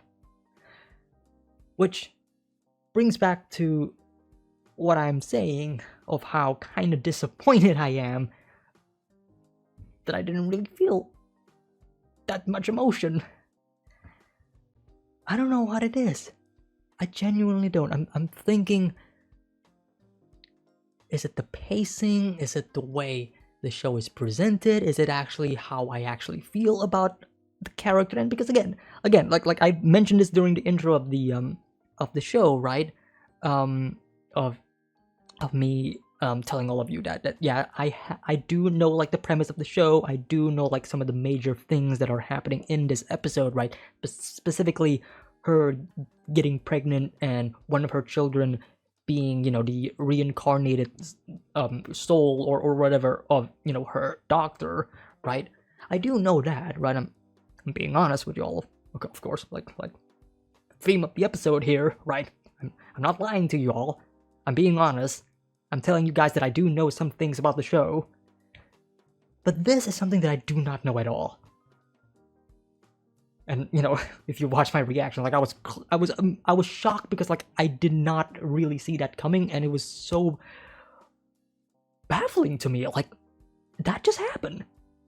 That just happened. And while I was processing all of this, you know, this shocking emotion, right? I guess it is a psychological attack to the point where I didn't really feel any emotion at all. I don't know. I'm actually contemplating about my own emotions. Why did I not? What? Oh boy. I'm actually reflecting about myself. Like, why did I not cry? I was not expecting this to be a point of discussion, but I am actually self-reflecting right now. Like why? Why? Just why? Why? Like, I should feel emotion. Why am I not feeling emotion? And it's so eerie and weird at the same time because the next scene after this showcases of like the news of her death, right? The news of her death about, you know, like the world mourning about her death. But then 3 days later, a week later, it's just news. It's old news. Everybody moved on. Nobody really cared anymore. You know, like recently I just opened, you know, Twitter and again, like this happens all the time, right? You open Twitter or you open social media and then you hear the news like, oh my god, X celebrity dies, Y celebrity dies. Oh no, I feel very, very heartbroken. I've looked up to these people for like many years. Oh no, I've known this person for a long time. Oh no, I love their work and this and that. I feel sad. The next day, I just moved on. So, it kind of goes to show, like, it kind of speaks volumes to, like, the psychological attachment of a viewer or a fan, if you will, towards their, you know, their idols. Oh god, I am actually having a mental breakdown because of this.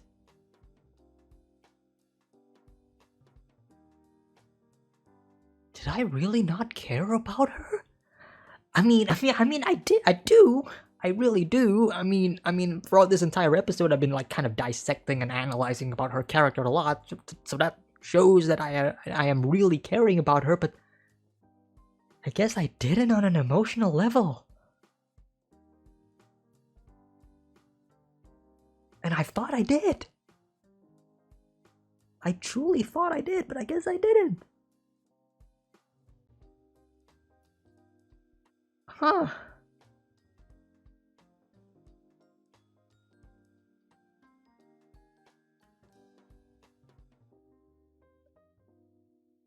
Fuck.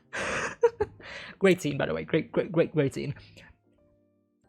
Regardless of everything, regardless of my actual reaction during the scene, this is still a great scene, regardless, right?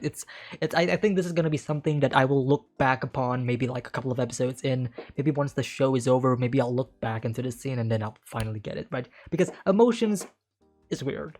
Sometimes you will feel something, sometimes you don't. It depends on the mood, it depends on, you know, subsequent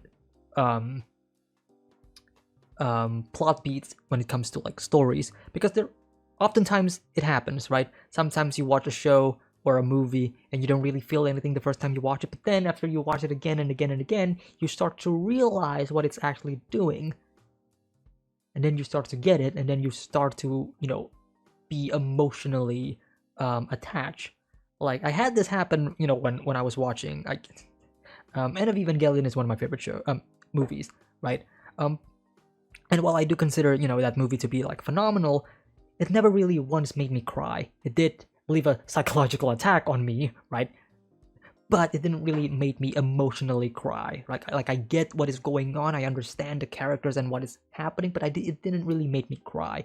It wasn't until I rewatched it again, during my, you know, when I was rewatching the entire show and the entire series leading up to like the final Evangelion movie, and that is when I was rewatching that movie. And again, I'm not gonna spoil anything, by the way.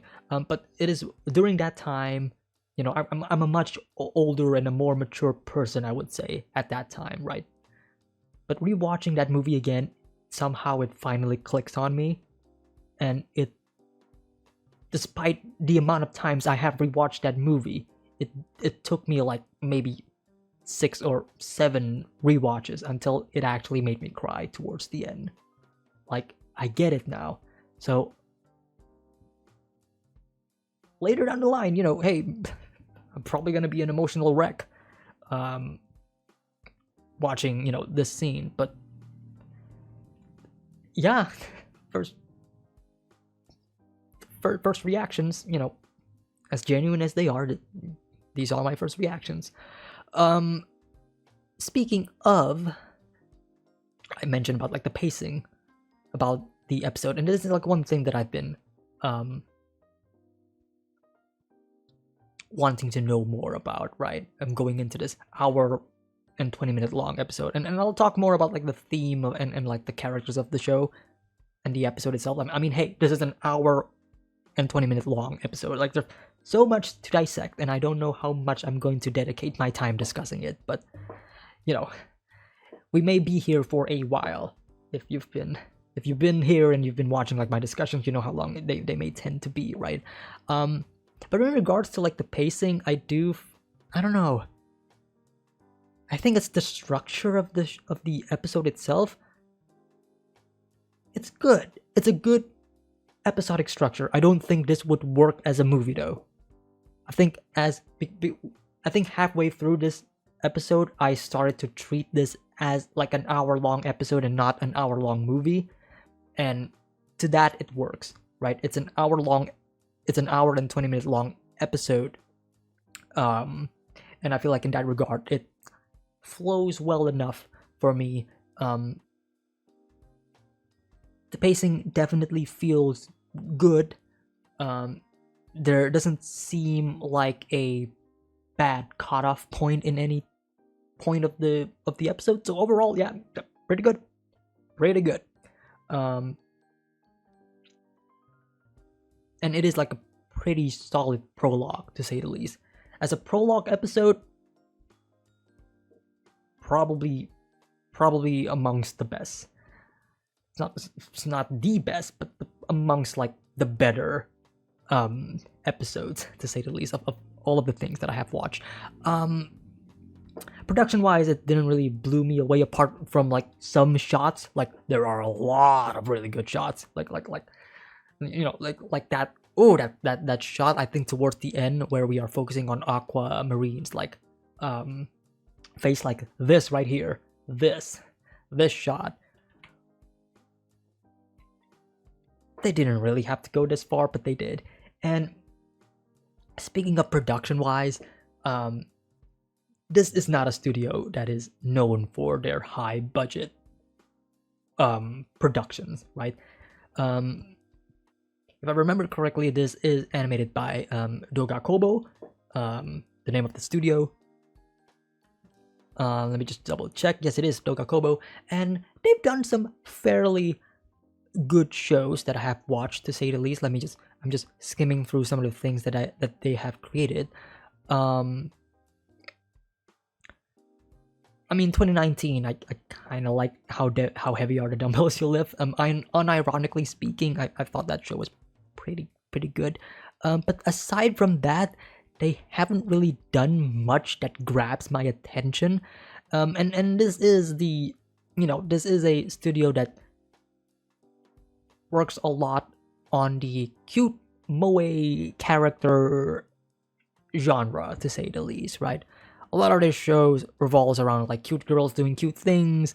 And Oshi no Ko isn't really that, is it? Right? It's kind of like a bait and switch if you have no idea about like what the show is. So it is really fascinating, and I applaud like the studio for like trying new things, trying to be more bolder, more I guess more creative in their approach, right? Because like again, like this shot of like Aquamarine, for example, right here, right? That is a very creative choice, right? I don't know if that is in the manga or not, like the specific shot, but either way, in the anime, it is a really well thought out moment, right? As Aquamarine plots to, get to the murderer, right? Or the one who is orchestrating it all, which again, something that I will talk about later in the discussion. But like, yeah, overall production quality, pretty good. Not the best, but pretty good overall. I don't think it is movie quality though, and don't take this as a negative criticism to say the least, because as an episode, this is really good. You know what I mean? Like, if I am treating it as an episode, television episode of an anime, this is really, really good. Like, solid all throughout. But I don't think if I were to treat this as a movie, then I would probably have a lot more to criticize. Because there are like some shots, again, like some wonky shots of like where the compositing is clearly not the best. But again, like, coming from a studio that I would say hasn't really been, hasn't taken a project of this magnitude, I would say, right? Because this is a really popular manga, right? Like, I think the studio knows what they're going into, and I am hoping for the future that they actually know what they're getting into, and they can actually provide like a solid adaptation all throughout. Because obviously the one thing that I am fearing about is that they blew their load in the beginning episodes, which is how it usually happens with a lot of shows, right? I am holding out hope that the production side of things has been, I'm holding out hope that the production is pretty smooth.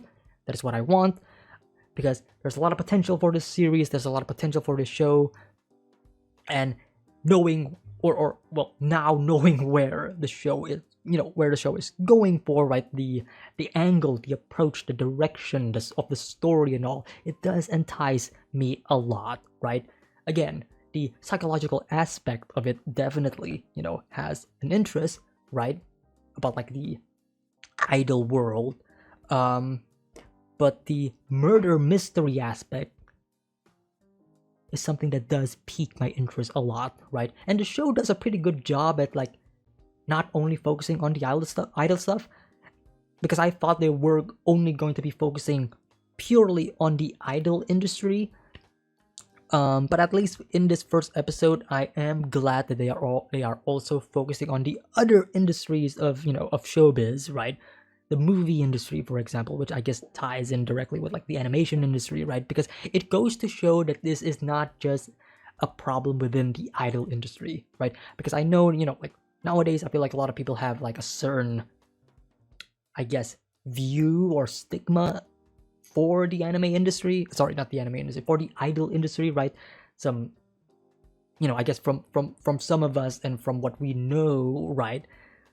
Like some horror stories, to say the least, like quote unquote horror stories, of like definitely like the way they are treating idols and the way idol fans are treating idols, and how scummy and schemy, to say the least, slimy everything are, like you don't really know what is going on behind the scenes, because they are always trying to present themselves as the show says, as the shining beacon of light and positivity, right? It's the lies, right? And that is the beauty of the lies, as the show tells. And it is a very fascinating idea, right? Lying is the most purest form of love. Paraphrasing, but that's like one thing that I think Oshi Ai herself has said. It is a fascinating idea and a theme that I would love for the show to explore more of. And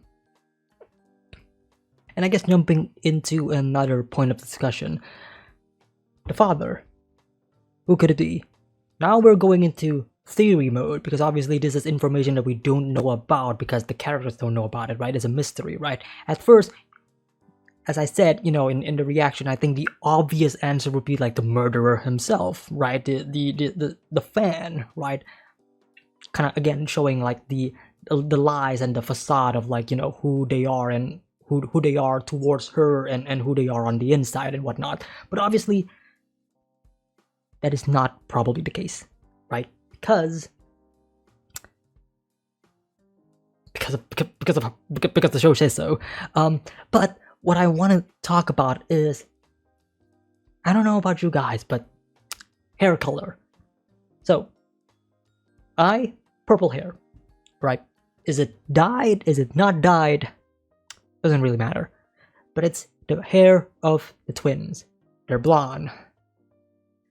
So this is where character design and choice of color comes into play, because I don't know if the color of their hair will be a good indication of who their father is or not. Because sometimes you can just throw in as, you can throw in any color you want, realistically speaking, right? If it means to serve, if it serves a look for your character, right? So, I don't know. Because clearly, the stalker, the murderer, right? Black hair, right? So, if we're going by genetics, it can't be him, right? At this point, I guess that theory is out of the window, right? And of course, he passed away. He committed suicide. So, not much of a mystery if the mystery man himself is the one who dies, right? We need more info, right? But I did mention, like, it would be interesting if it ends up being him regardless at the end of the day, like this weird twist, but I don't think they're gonna go that way. But this leads to like very few candidates, right? But I guess it narrows it down, because if it is the case, then it would be pretty easy to like guess who is the father, right? I guess the only blonde character that we see in this show is obviously like the manager or the director, or Ai's personal organizer, or whatever title that he is. But again, it's like, that's also too obvious. And with the way he's acting and all, I don't know, man. Again, way too obvious. Is it actually him? Who knows? Maybe it is, maybe it isn't, because he is the one who's with Ai during the treatment and all, right? He's a candidate, to say the least, right? Because of his connections, because of he is the only one who probably knows about all of this, and just as Aquamarine deduce, it's probably somebody on the inside. So is it really him? I feel like that's a red herring, you know what I mean? But if it is, then that's kind of way too obvious. So it could probably be somebody else, right, that we do not know of. And at this point, I don't know if we're going to meet a likely candidate. Because at this point, I still have no idea where the story is going to go, right? Because we are jumping from like time to time to time, right? And at the end of the episode, we are left with Aquamarine and Ruby, I guess in middle school or high school. I don't know what age they are.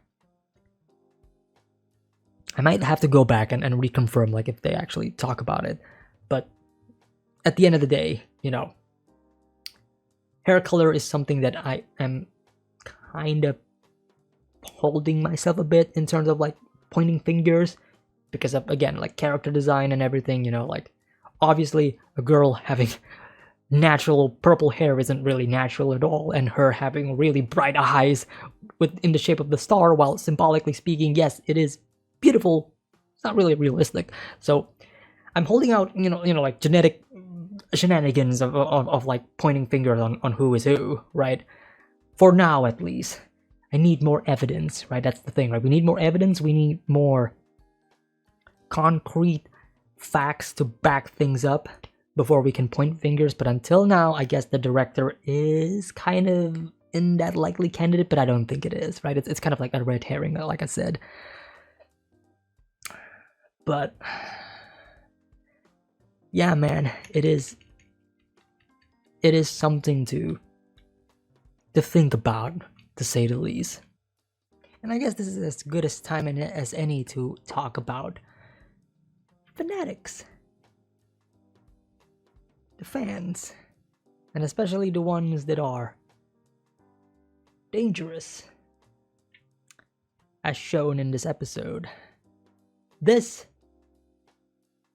type of behavior, this specific person, this specific episode reminds me a lot of a movie called Perfect Blue. If you know, you know, right? Fantastic movie, one of my favorite movies of all time, by the way, directed by the late Satoshi Kon. But the movie, without spoiling, again, I feel like there's a lot of references that I'm putting out in this discussion, and I'm trying my best not to spoil anything for all of you guys who are listening or watching this. But like, the movie deals with a pretty similar theme of like idols and fans and the idolization of people, right?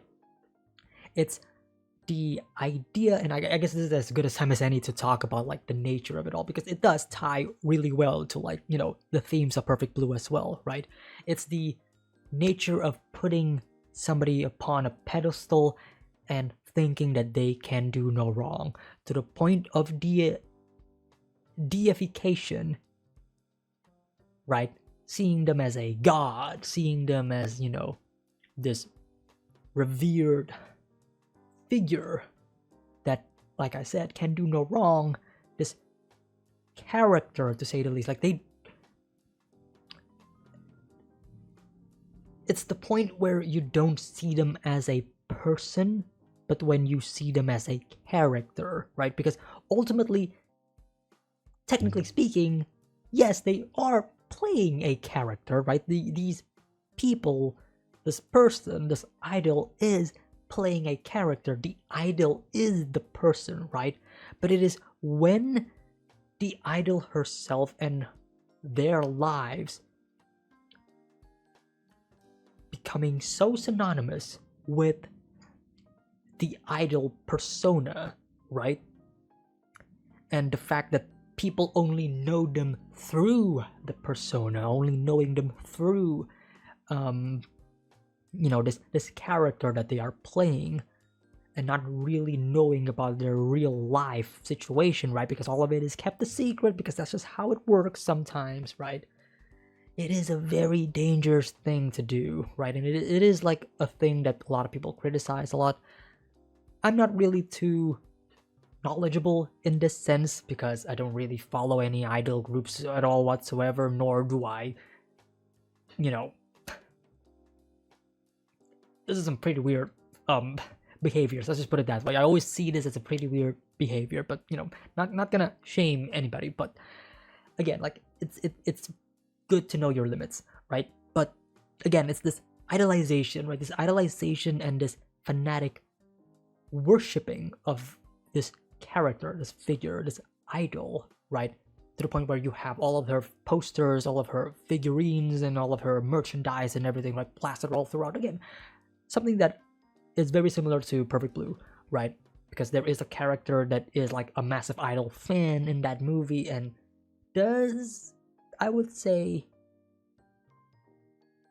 act in a similar way in terms of like how close they think they are to the idol, right? To the character, right? It's the I'm your number one biggest fan, and once you meet your heroes, you realize that they are not who they are. You know, they are not who you idolize them as, right?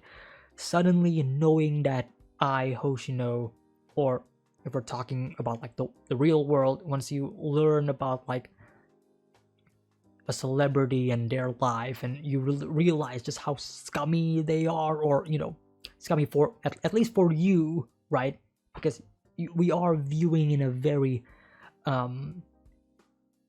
different point of view, and that is also again like another very interesting aspect that, as much as I want to talk about, I am not fully knowledgeable about. But it's, you always have that feeling of like, you know, you see the world in a different way, right? And then you, let's say you idolize or you look up to a certain celebrity, and then you realize, or news broke out that, like let's say for example, a celebrity is caught in a scandal. Let's say that they are having an affair. That is something that is common. Not to say that that is good, but it is common, and we've seen this happen a lot to a lot of people, right? And usually we just shrug it off as like, oh yeah, you know, like, I mean, that's their business, right? That's their personal business. I don't want to have to deal with any of this. Yeah, we may have like some feelings towards that, but ultimately we would just, shrug it off as like, hey man, that's your business. I'm not gonna deal with that. But when it comes to a celebrity, right? News broke out about that. All of a sudden, social media, everything just immediately either criticizing them or the usual, hey man, it's their life, it's their business. And this different way of how we perceive them, again, is because of how they are being portrayed, right? Let's say an actor is, always being typecasted as this really, really happy character, this happy, almost kind character. Let's just say that an actor loves to portray really kind-hearted characters, and that's why we love them a lot. You know what I mean? And then you realize, turns out he is a, let's say like the most harshest of words, a sex offender, for example, right? A very extreme case. Our public perception obviously will be like, whoa, I would not expect that at all. I guess a sex offender is too extreme. Let's dial it back down actually. Let's say, again, let's use the affair example, right? Pretty common. Normal people have affairs. Not saying that it's a good thing, but it is a almost normal thing to happen for a human to do, right? Regardless of the moral, your moral perspective on it, but let's just put it on a, let's just agree that, this is something that happens to a lot of people, and this is something that is happening on a, on a daily basis, to say the least, right? But people that you look up to, when they do it, that's when it hurts. That's when it hurts. Because you look up to them, right? These are your heroes. You have a, I would almost say, deluded image of them, right? And it's like this slap back to reality of like, oh yeah, they're human as well. Who would have thought? But of course, a lot of people will feel betrayed, right? Some would move on, but others who truly feel like they are, their number one fan, who look up to them, who sees them as, the one who brought them out of the darkness, they are going to be the one who is going to be hurt the most. This is an example of that. This fan, this character, he looks up to I a lot. Too much, in fact.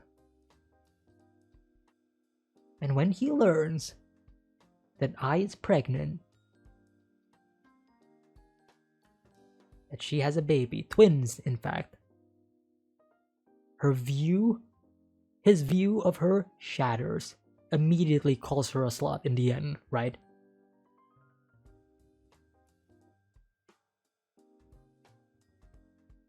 Immediately, the podium that you put her at, the idolized god, if you will, suddenly becomes a devil.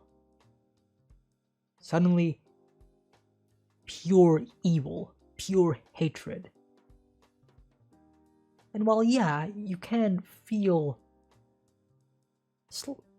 betrayed because of this, because you want them to set up an example.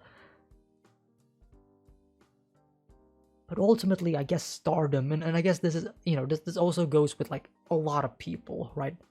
A lot of people who shows their face in, on social media, on YouTube, YouTubers, Twitch streamers, like, again, normal people as well, may not actually be on the same level as idols and Hollywood celebrities, for example, but they have an audience. A lot of people look up to them, right? And they know this because, and knowing this, they are also putting up an act, right? They're also lying to the audience. I would even say that I am lying to you at times. right? Because obviously you want to have your best version on screen because you are afraid that people will, I guess, not accept you anymore once they realize the things that you've done, even if it is small things, right? Even if it is like little things. But it's this strive to perfectionism that I feel like a lot of creators are struggling, including myself. I notice, but it's something that I feel like most people need to realize, both the creators in this aspect, right, the idols, and honestly at this point I actually have no idea where I'm going with this discussion. I just started to have a tangent about all of this, but sorry. But as I was saying, like, I feel like creators and viewers, fans, right, need to have an understanding of people are people. Humans are humans. I don't think viewers should look up to, creators to a high degree that we are currently doing. And creators shouldn't look down on viewers, thinking that you have control over them. Ultimately, it's about equality.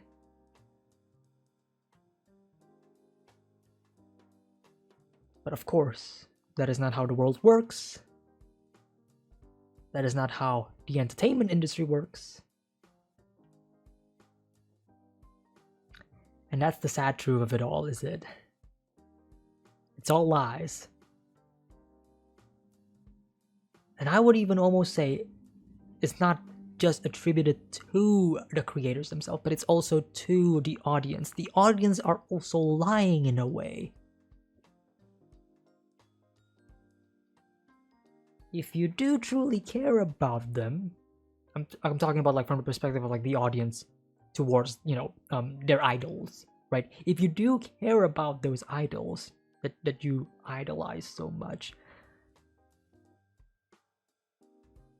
then why do you immediately turn your backs against them when they do something wrong?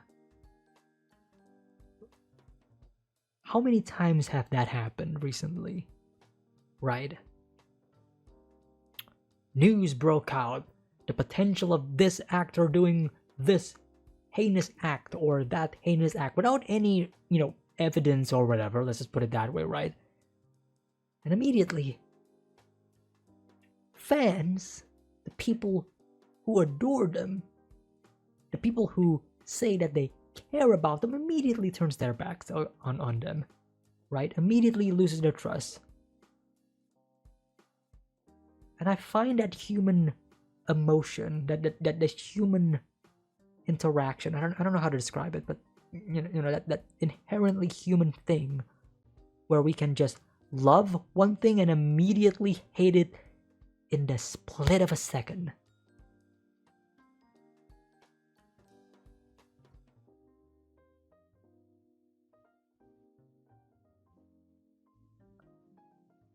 Fuck, now I'm just contemplating about the human emotion. Oh god. That is actually scary. That is actually scary. You may love something or somebody for like years, and then they do something wrong. All those years of adoration immediately gone. Immediately you can just flip into hatred mode. You are an evil person. Fuck you. Die. And all the other slurs that you can think of.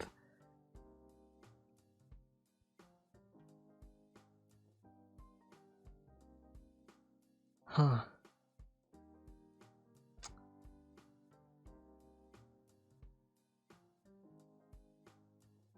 Well, the show has managed to make me contemplate about my life and about like about what I'm doing with my life as a content creator and as a viewer, and how I consume media as a whole. Great job. That's one positive aspect about this show. It immediately made me think about all of that. Wow, that just happened. Just yeah. The second half of this discussion is just me having a breakdown. Oh boy, I feel like there's a lot to talk about, but I feel like most of it is pretty self-obvious. You know, like the thing about the reincarnation, about and all that stuff. You know, some comedy, some lighthearted moments about this episode. You know, as expected from like the people, from the creator of Kaguya-sama, right? Really am interested in seeing how Aquamarine and Ruby do go about their lives, and especially some of the other characters that we have met right in the past, right? The little girl with the red hair, I forgot her name, but like how they are right now, right? Because they have matured, right, as child actors or child prodigies, right? They have matured probably at the same age as Ai Hoshino at this point, right? Maybe around 16, 17 at this point. So really looking forward, and I'm really excited to see like where they're gonna go with all of this. All right, that's pretty much it for my discussion for Oshinoko Season 1, Episode 1. Pretty solid episode, to say the least. Maybe not necessarily blew my mind, but I think it broke me on a certain level by the end of my discussion. So I'm gonna give that, I'm gonna give the show like points for that, for the exploration of those themes that I mentioned, and I wonder how much further they're gonna go into it, right? So yeah, looking forward to episode 2 in this regard. So thank you all so much for tuning in. Thank you all so much for watching my reaction, my discussion. If you do enjoy it up to this point, thank you for watching, and do hit the like if you haven't already, and subscribe if you haven't already as well. Early access available on Patreon for a lot of shows that I'm currently doing on the channel.